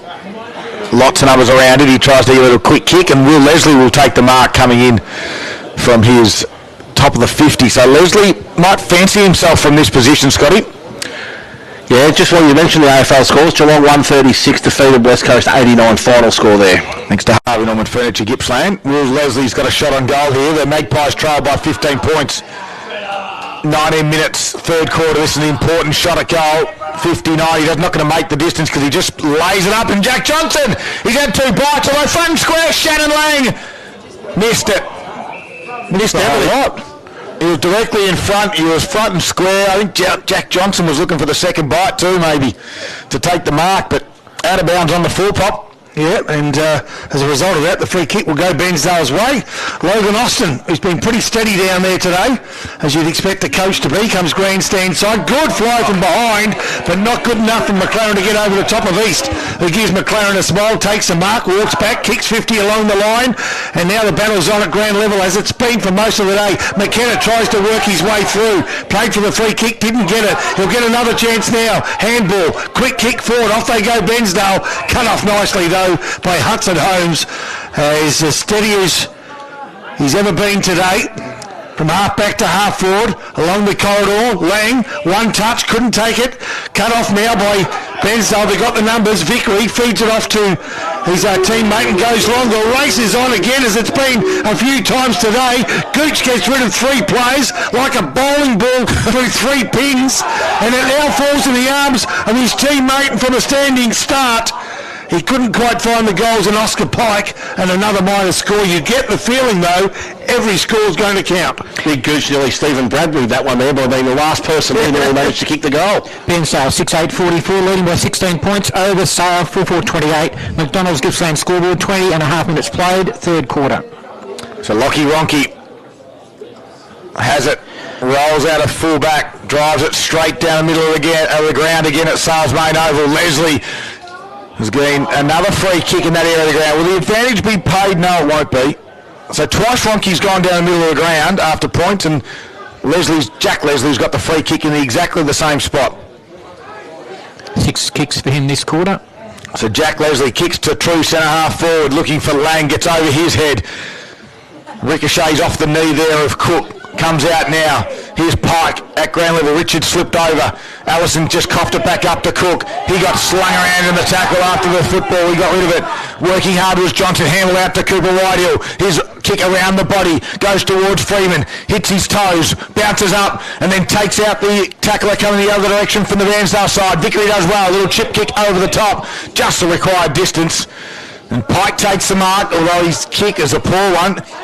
This is Kieran Vickery. Rolls around on the right foot, kicks to half forward. Gooch and McCary the target. Big spoil from the back from Bowen.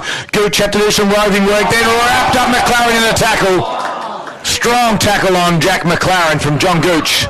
Sale still not playing a goalkeeper behind the deepest Bairnsdale offensive player here, which is strange. We've only had 3 goals kicked in this quarter. We've travelled 22 minutes. And McGuinness tapped it down. Lang working hard at ground level. Gets his kick away towards the wing. Freeman and Vickery's been a good battle. Gets to close to the boundary line. Lang tries to keep his feet. Vickery wraps him up. And no free kick. Umpire will ball it up. True centre wing. A metre in from the boundary line. Here's Rob Popplestone on TRFM.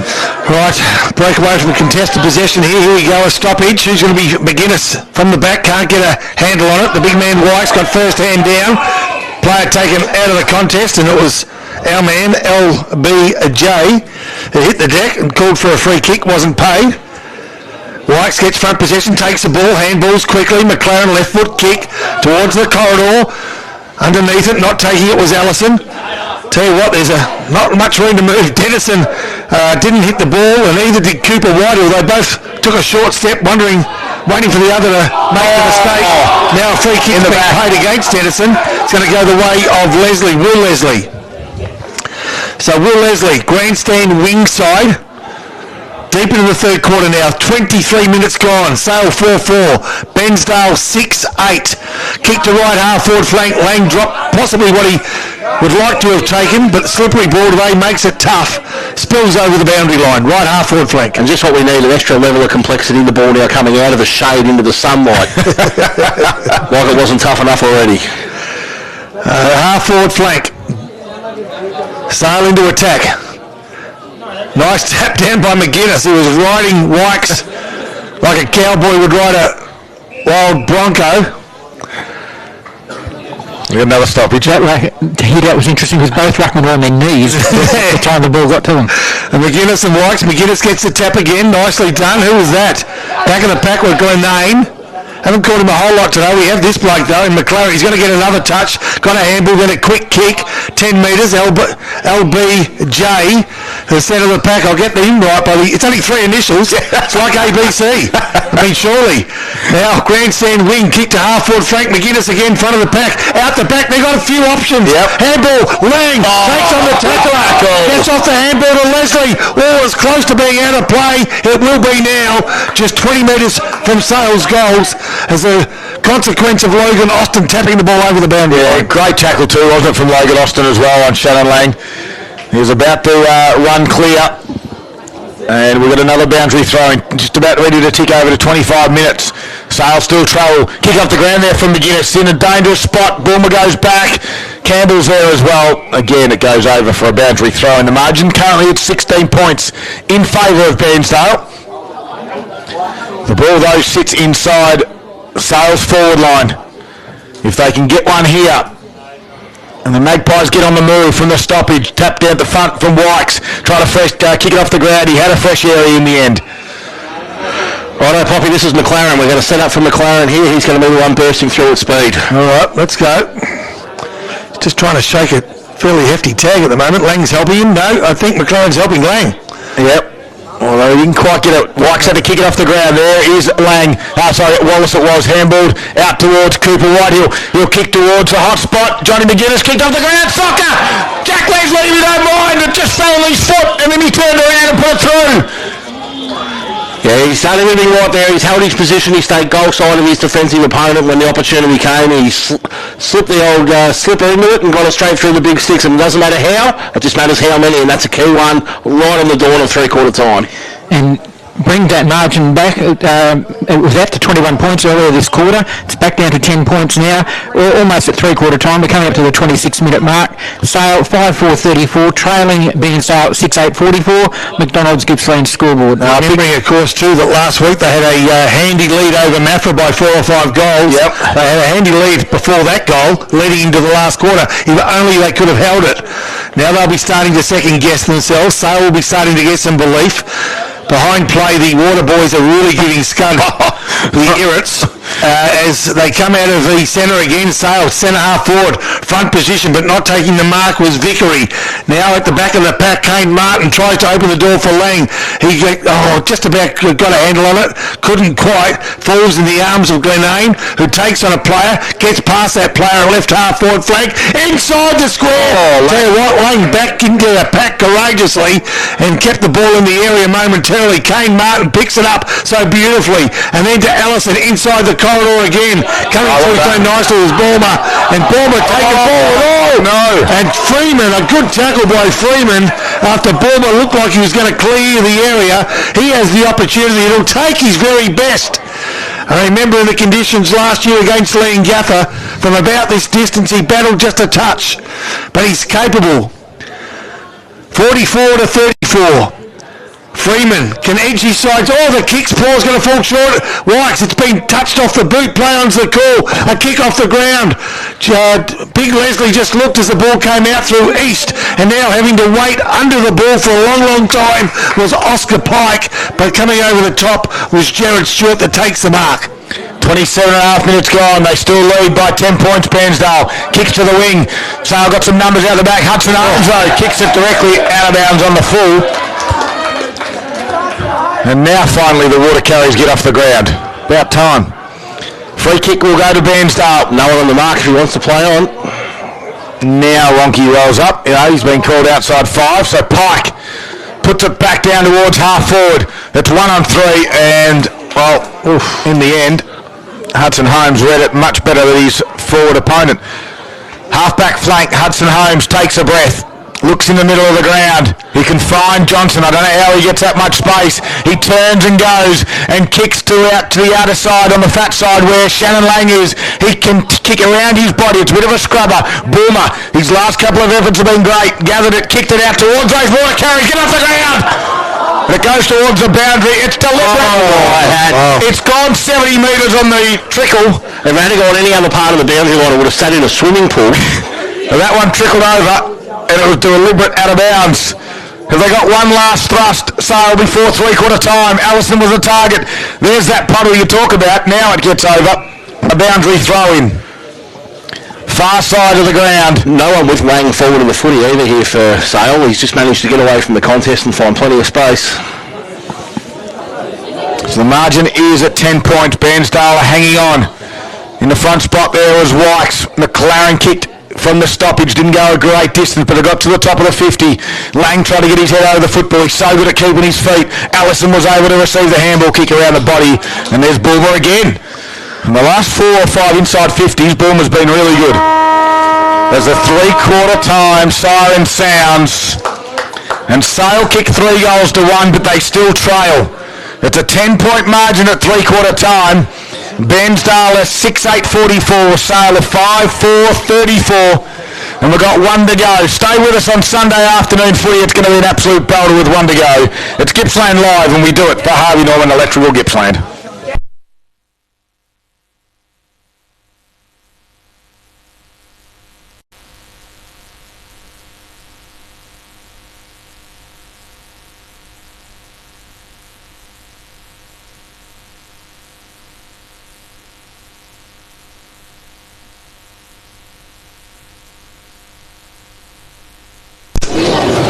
It certainly is the final countdown, and we're looking forward to this one. Sale kick 3 goals to 1 in that quarter, but they still trail at three-quarter time by 10 points. 11 points they trailed at quarter time, 21 points at half time, and now the Magpies trail by 10 points. Will the Redlegs hold on? They've been in this position in round 1. It was a draw. Sale looking down the barrel of a 0-2 start. It's going to be an interesting last quarter, Scotty. A great game. It got Willing in the crowd. It got Willing out on the ground. And it's exactly what you want to see on a Sunday afternoon. The sun's shining. Yeah, plenty of atmosphere, and if you just turned up there, you think, what a great day for football, but those of us who have been here for a while will understand the puddles that are all around the ground, and I still am a little concerned about the lack of rotation for Bairnsdale late in this game. It's really going to come home to roost in this last quarter, and it's not just anyone who's not playing, it's their prime mover in the middle. Well, the final quarter for Harvey Norman Computers is about to get underway. The umpire will start things off, and he'll put it up with Wykes and McGuinness. Actually, it's Vickery in the middle doing the ruck duties, and tap down. No, sorry, it is Wykes. Just saw the 9 and thought it might have been one of the other boys, but they'll do it again. A secondary stoppage to open the last quarter, and we'll give this one to Wykes. Not to advantage, but now Dennison off the back of that pack was good. Kicked around the body towards half forward, coming out nicely done. Tried to fist it away with Whitford. Holmes was under pressure, just dropped the football. Burn-Jones has been great all afternoon. Here's Ronke, goes to bend the back. Pick it up, kick around his body on the left foot. Couldn't quite mark there was Miller. It allowed Martin to come in for the Magpies to kick it to the toes of Freeman. And it ricocheted over for a boundary throw. Does anyone want to change their tips? Royal tip Sale. I tip the Magpies by 4 points. Who wants to change their tip? Me, please. I'm on Bairnsdale now. All right. Over to you, Pop. All right, the ball thrown in. McGuinness gets the tap out the back of the pack. Who's first player there? Richards feeds it off to Bulmer, who missed the area and stays still smack bang in the centre of the oval. McKenna fights hard on all fours. Lang just picks it up, tries to squeeze one through to McLaren. He's good enough to take the ball. Handball out to Allison. Allison right half forward flank. Got the lead. Leslie, one grab. No, couldn't take the second. Punches it forward, hoping to find Martin. Found that player. He was tackled beautifully. Now he takes the ball again, does Leslie. Can he find another teammate? He can. It's Cooper Whitehill. Good pressure from Bulmer. Now they change possession, and Bairnsdale through East ease the pressure only momentarily as Jack Johnston takes the ball 65 metres from Sales goals. His team trailing by 10 points. Kicks to within 30. Jack Leslie takes a 1-2-3 bite and mark 40 metres out on a 45-degree angle. Presented up really well so far in this last quarter. The ball's been down there twice and he's been the target both times. Unlucky the first time, no mistake the second. So Leslie will kick from 40 metres, you'd suggest, on a 45-degree angle, possibly against a slight breeze. Off the boot, looks as though it's gone right.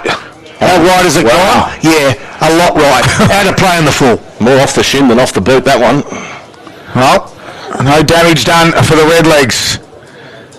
There's a Cook. Brings it back outside his defensive 50. Although out there was Allison. Going to ground, out there was Clay. Try to wrap it in, and the umpire says, okay, I'll take this one. 80 metres around from goal. Key match up to watching this last quarter. Dennison's gone to McLaren. Will be interesting as the umpire gets us back underway. Tapped down again by McGuinness. Handle out from Jack Johnson. Kick around the body was from Lang. Bulmer just tried to reach. Dived and then landed in the puddle.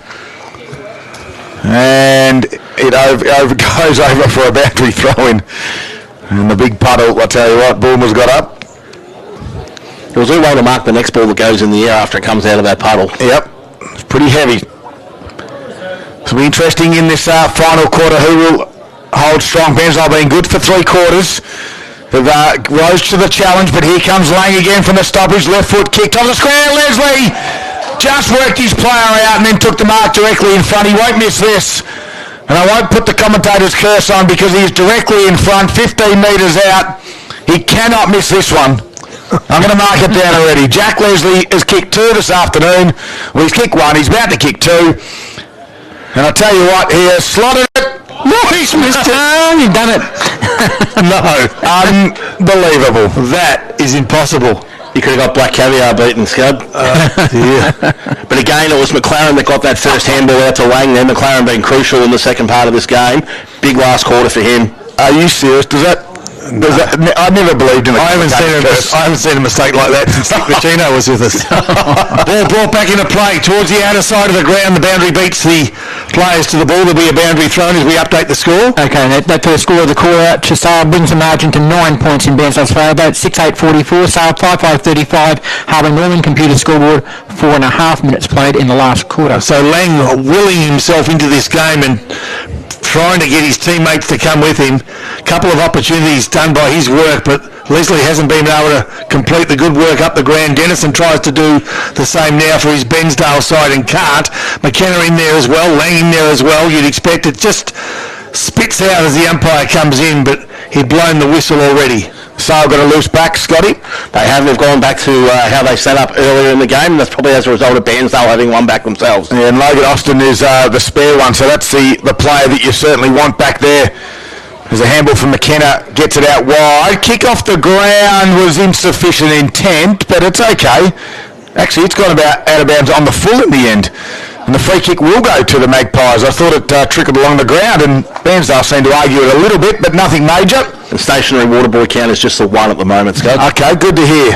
I'll mark that down. Yeah, thank you. As Allison on the far side of the ground, half wing area, kicks towards half forward, top of the 50 it goes. Leslie was the target, couldn't mark it. At ground level, Jonty McGuinness works hard. Shannon Lang's had 33 disposals and 11 clearances today. Well, it's been good. You get the feeling Bairnsdale are just hanging on at the minute rather than wanting to win this one. Sale are really putting themselves into it. McLaren's a perfect example of that. Ball kicked into the corridor. They need to get it out of this danger zone and quickly, but can they? They can't quick kick forward. Reckon it could have been Lang again, top of the square. Let's see when he gets up.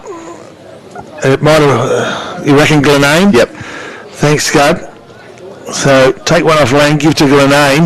10 metres out from Sale's goals. Boundary throwing to take place. 6 minutes gone. The lead 9 points in favour of the visitors, Bairnsdale. Sykes front of the pack. McGuinness gets a tap into the corridor. Try to punch it out of that area. That's dangerous. Grenade in there as well. I tell you what, they might have a chance here. A quick Johnson kick around the body play on because Leslie, although taking it wasn't 10, McLaren can make something out of nothing. And his kick falls short and punched over the line by Harry Cook. Whoa! A big sigh of relief by Bairnsdale fans and Bairnsdale players. 5-6-36 Sale trailing Bairnsdale by 8 points. Bairnsdale 6-8-44. Harvey Norman Computers Gippsland scoreboard as Austin drives it out to the far side of the ground. He gains some good meterage. Who can get there first? It is Hutchins of Sale in front of Gooch.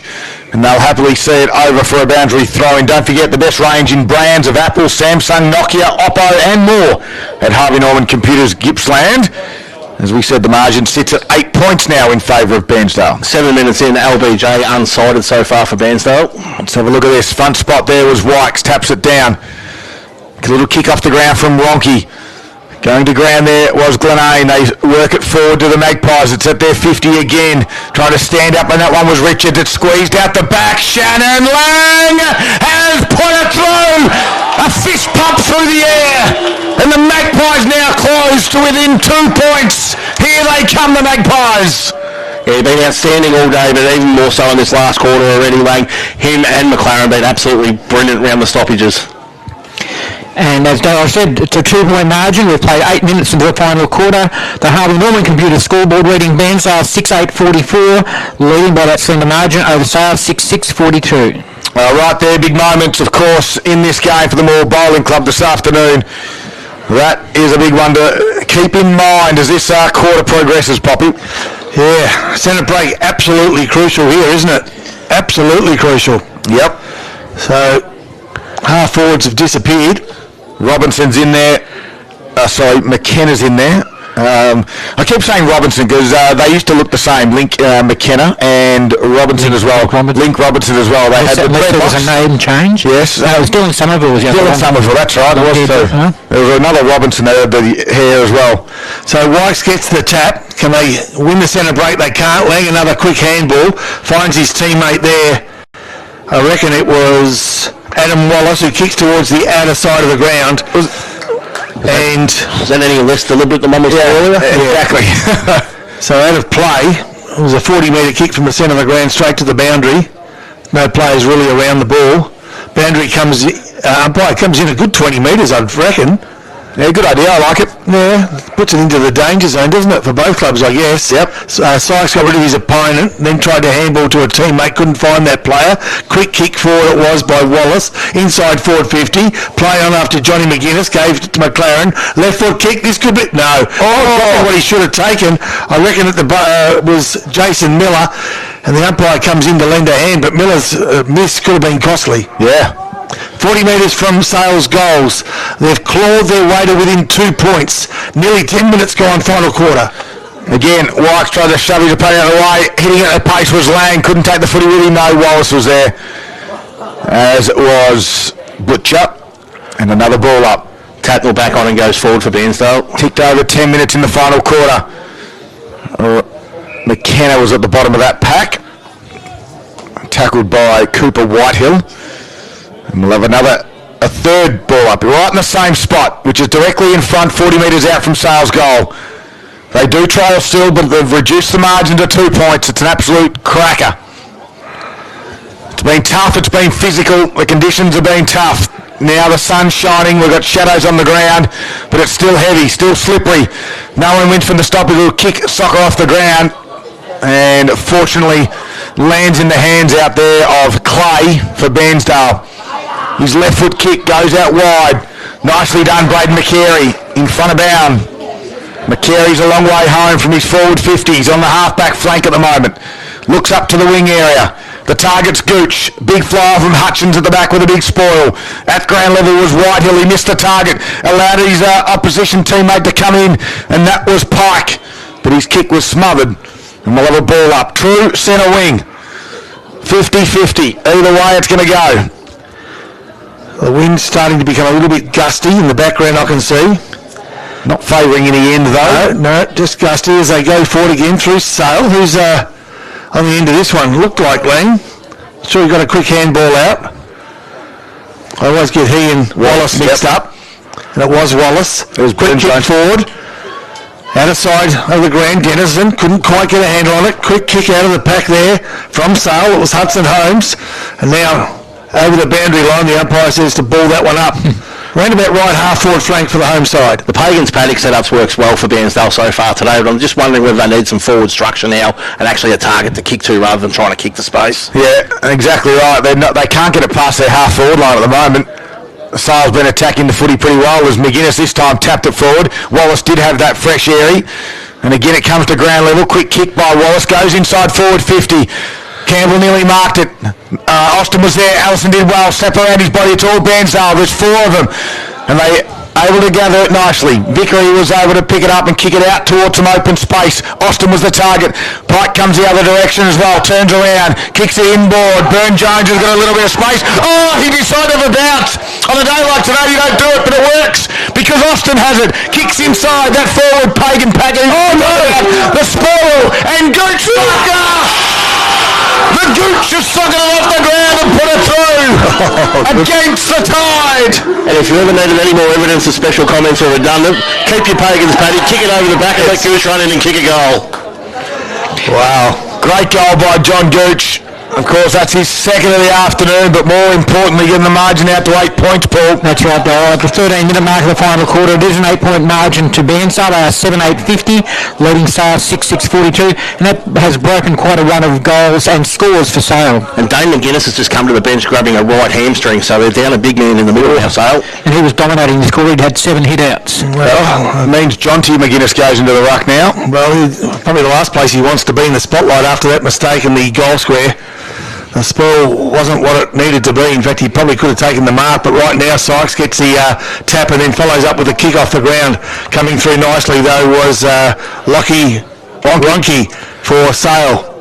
Ran right half forward flank. Lang puts himself in the contest. Where else would you expect him to be? Kick around the body by Stewart towards the centre of the ground. Falls short and off they go. I tell you what, they try to bust the pack and Xavier Richards got himself into trouble. The ball stops dead in a puddle just when Sale were going to take a break, or it appeared to. McLaren in there as well. They kick it off the ground. Bulmer comes through, overruns the ball. A quick kick from the pack from Butcher, top of the square. But again, Bairnsdale under all sorts of pressure. Free kick down the field. Yep. It will be. And every inch counts at the moment.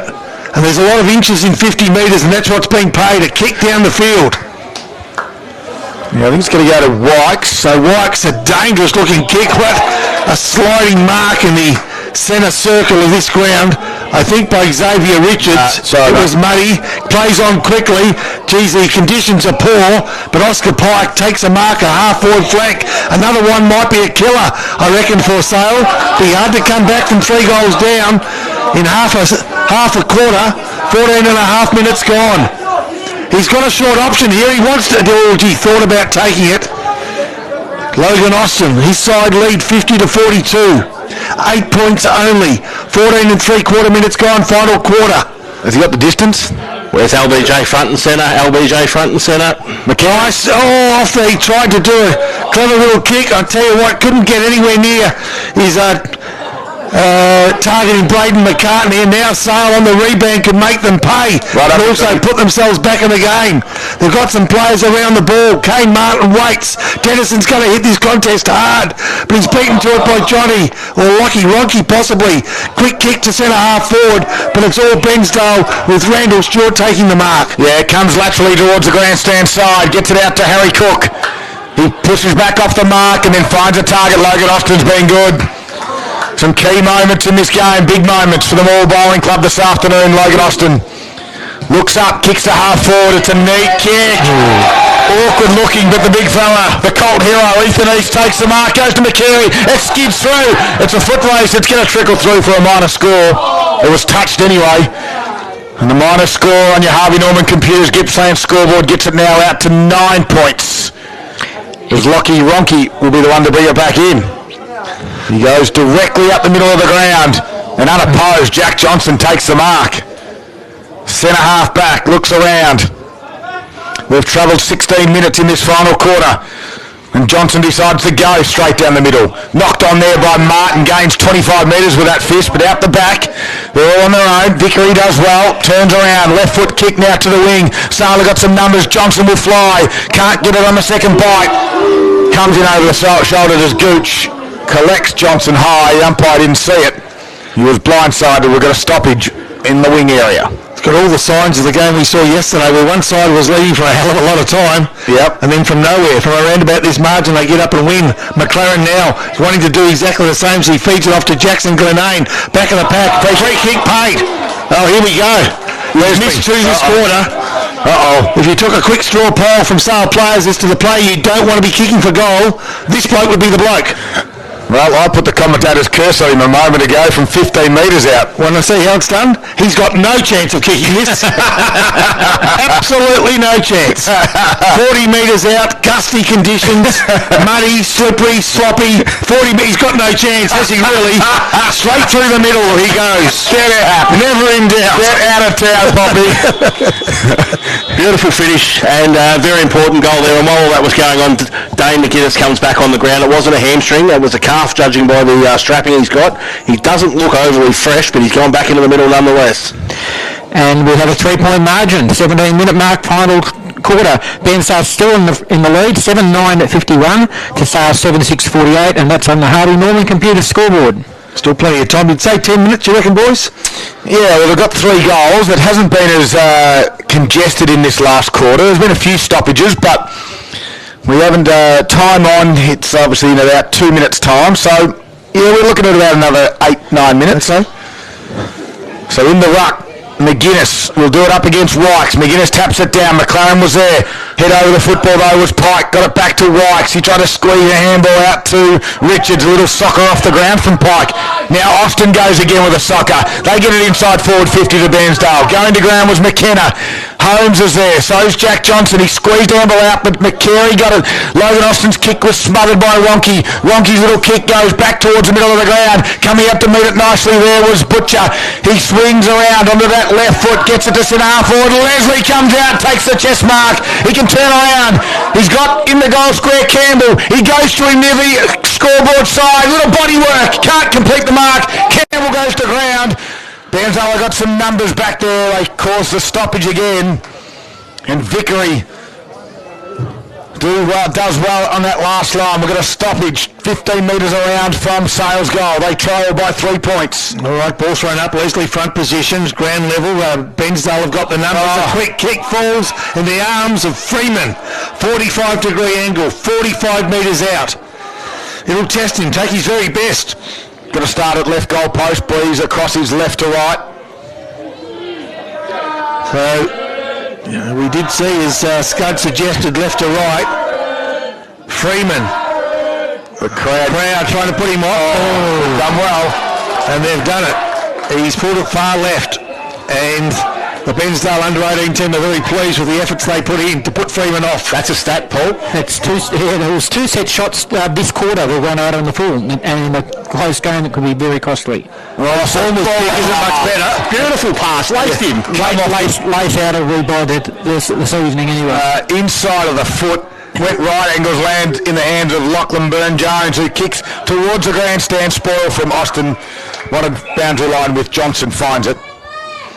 3 points is the margin. We've just ticked into time on. 20 minutes have gone.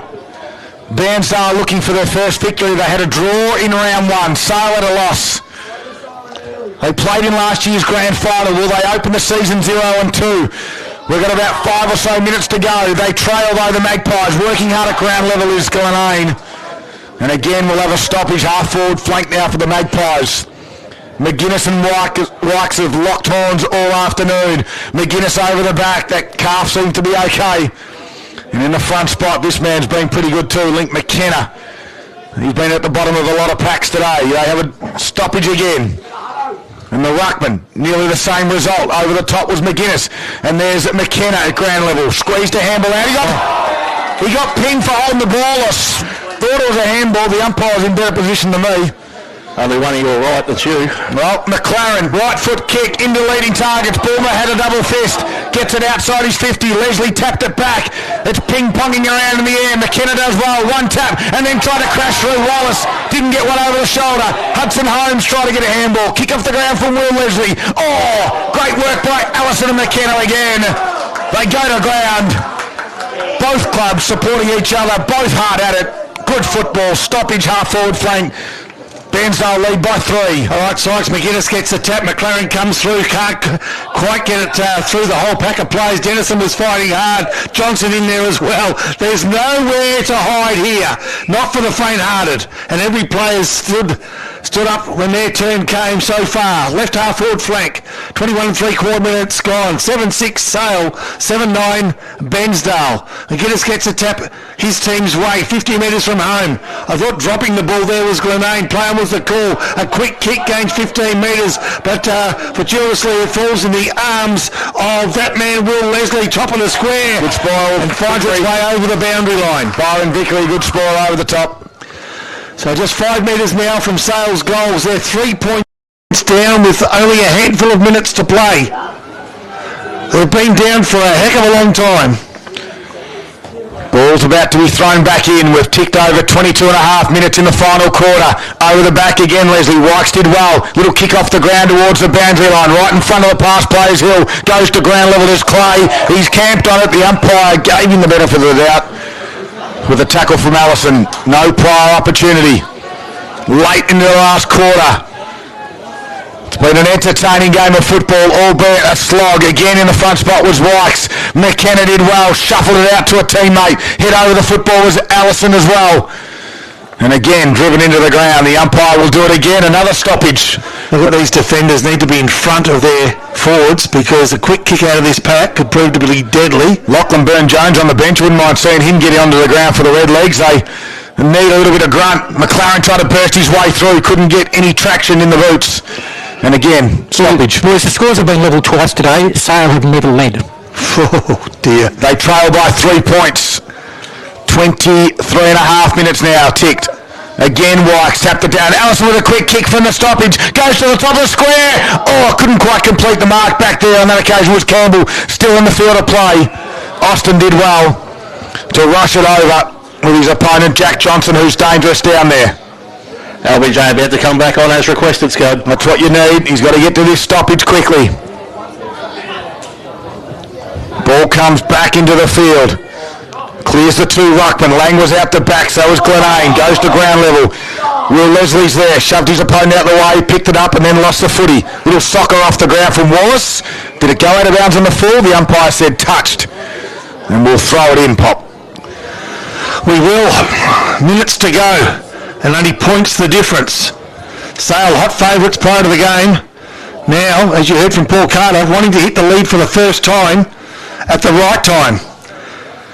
Ball thrown back in, 40 metres from Sale's goals. Bottom of the pack, Link McKenna, as he has been for many times this last quarter. For Gippsland Isuzu Ute, one of the better players on the ground for the Redlegs. The quarters have gone 28, 29, 28, and we've gone 24 and a half now. All right, ball thrown back up. So, sure, not long to go now. Lang tries to take the ball. He's hit hard. He just springs back up tough as old boots and Lang. Ball held in. Can't make a mistake, could be costly. Free kick could be crucial. 20 metres from home. Link gets McGuinness gets a tap forward. There's just no room to move. McKenna tries to get a boot to it, he can't. McLaren comes through, he's held. Now this is going to be a chance. No, Allison held ball and all. Umpire says, yes sirree.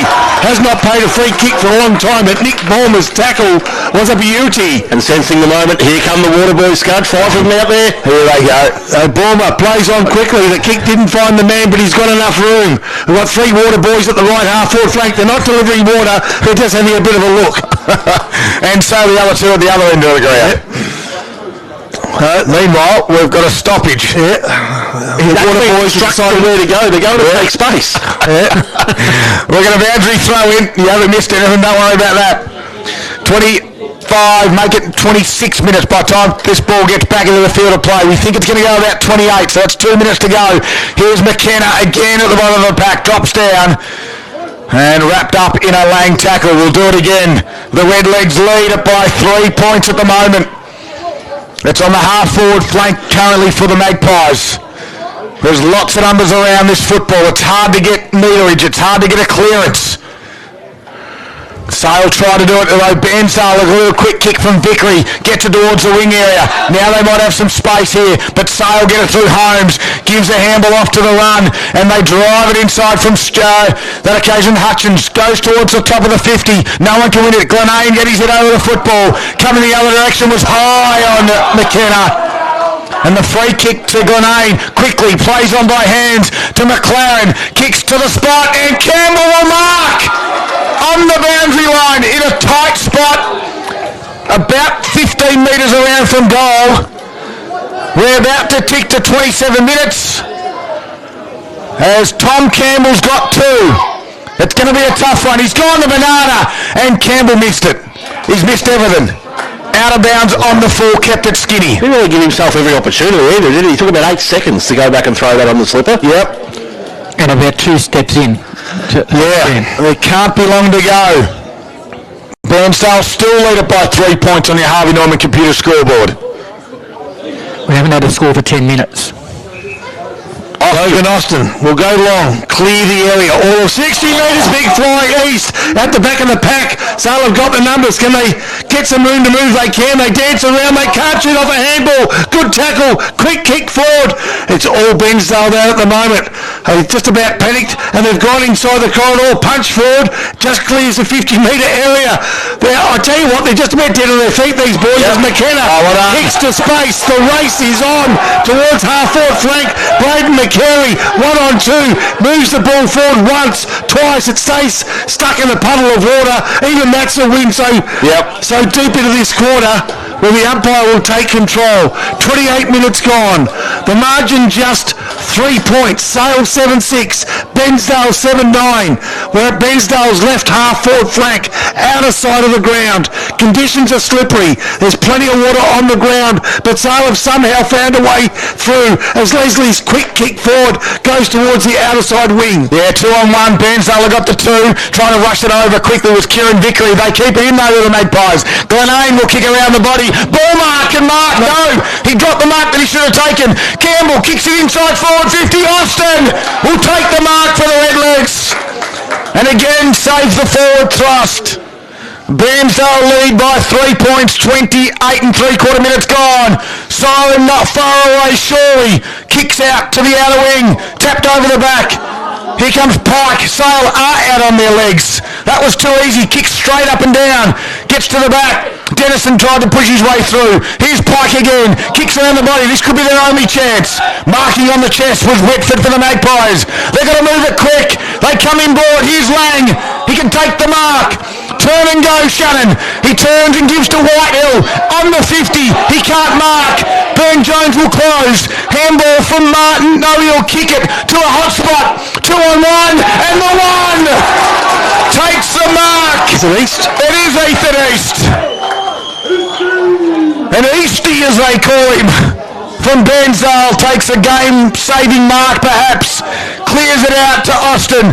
McCary's there, he'll want the boundary line, he won't want to do it deliberately, a little kick around the body disguised it well, and a boundary throw in, touching on 30 minutes gone. The Can't be any time left. the Redlegs lead it by 3 points. Everyone's looking at the timekeeper's box.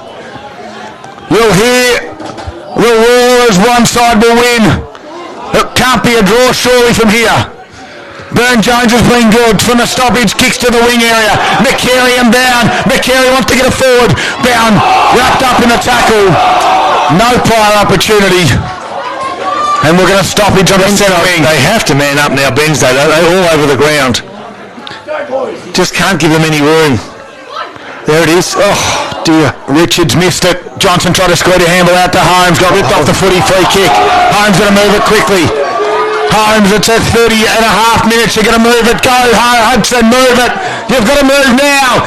And he does. He's got a little bit of space on the outside. Johnson can take the mark. No, he dropped it. Gooch grabs it. He's going to kick it back to Hudson Holmes, who bursts through the middle. Lost the footy. Handball to Johnson. They're under pressure. Bairnsdale jump on their coach. Goodness. It wouldn't it be appropriate if the siren went now, because this has summed up the last quarter of footy. 10 blokes at the pill, 5 from each side, battling their guts out. They're all out on their feet. It's the longest quarter, Pop. 31 minutes have ticked over. We've only had 3 goals kicked. About 300 stoppages, though. Here we go. They'll get themselves out of trouble now. Bairnsdale, you'd think they come toward half board. McCary takes the mark. 1-on-1 contest, and he just needs to slow it down. Mark as good as a goal there. Yeah, the clock's his friend. He can go directly backwards if he wants. I'll tell you what, he'd just about be thinking about... Oh, no. Not 15. Play on. Here we go. Not the best decision, but anyway, there we go. Now Dennison, can he pick it up? He can't. He just needs... He shepherded, and he needed to go for it. They're so confused. They're bewildered. They're parched, but they've won. The Bairnsdale have finally won a game. And they've beaten the rival in the Magpies. Good work. On their home deck too, Poppy. The supporters are up and about. They've come to win. And the Magpies, who played off in the grand final, have started season 2023 0-2. The Redlegs have won it in an absolute thriller by 3 points in the end. They held on. And in the second half of football, the Magpies have kicked 5 goals to 2, but somehow Bairnsdale have held on for the victory. We need a break. I need a drink. We're going to get players up in the box after the game for the Isuzu player of the game. A great game of football on Sunday afternoon. It's Gippsland Live. There's nothing better than country footy, and you can hear it on TRFM each and every week, thanks to Harvey Norman Electrical Gippsland.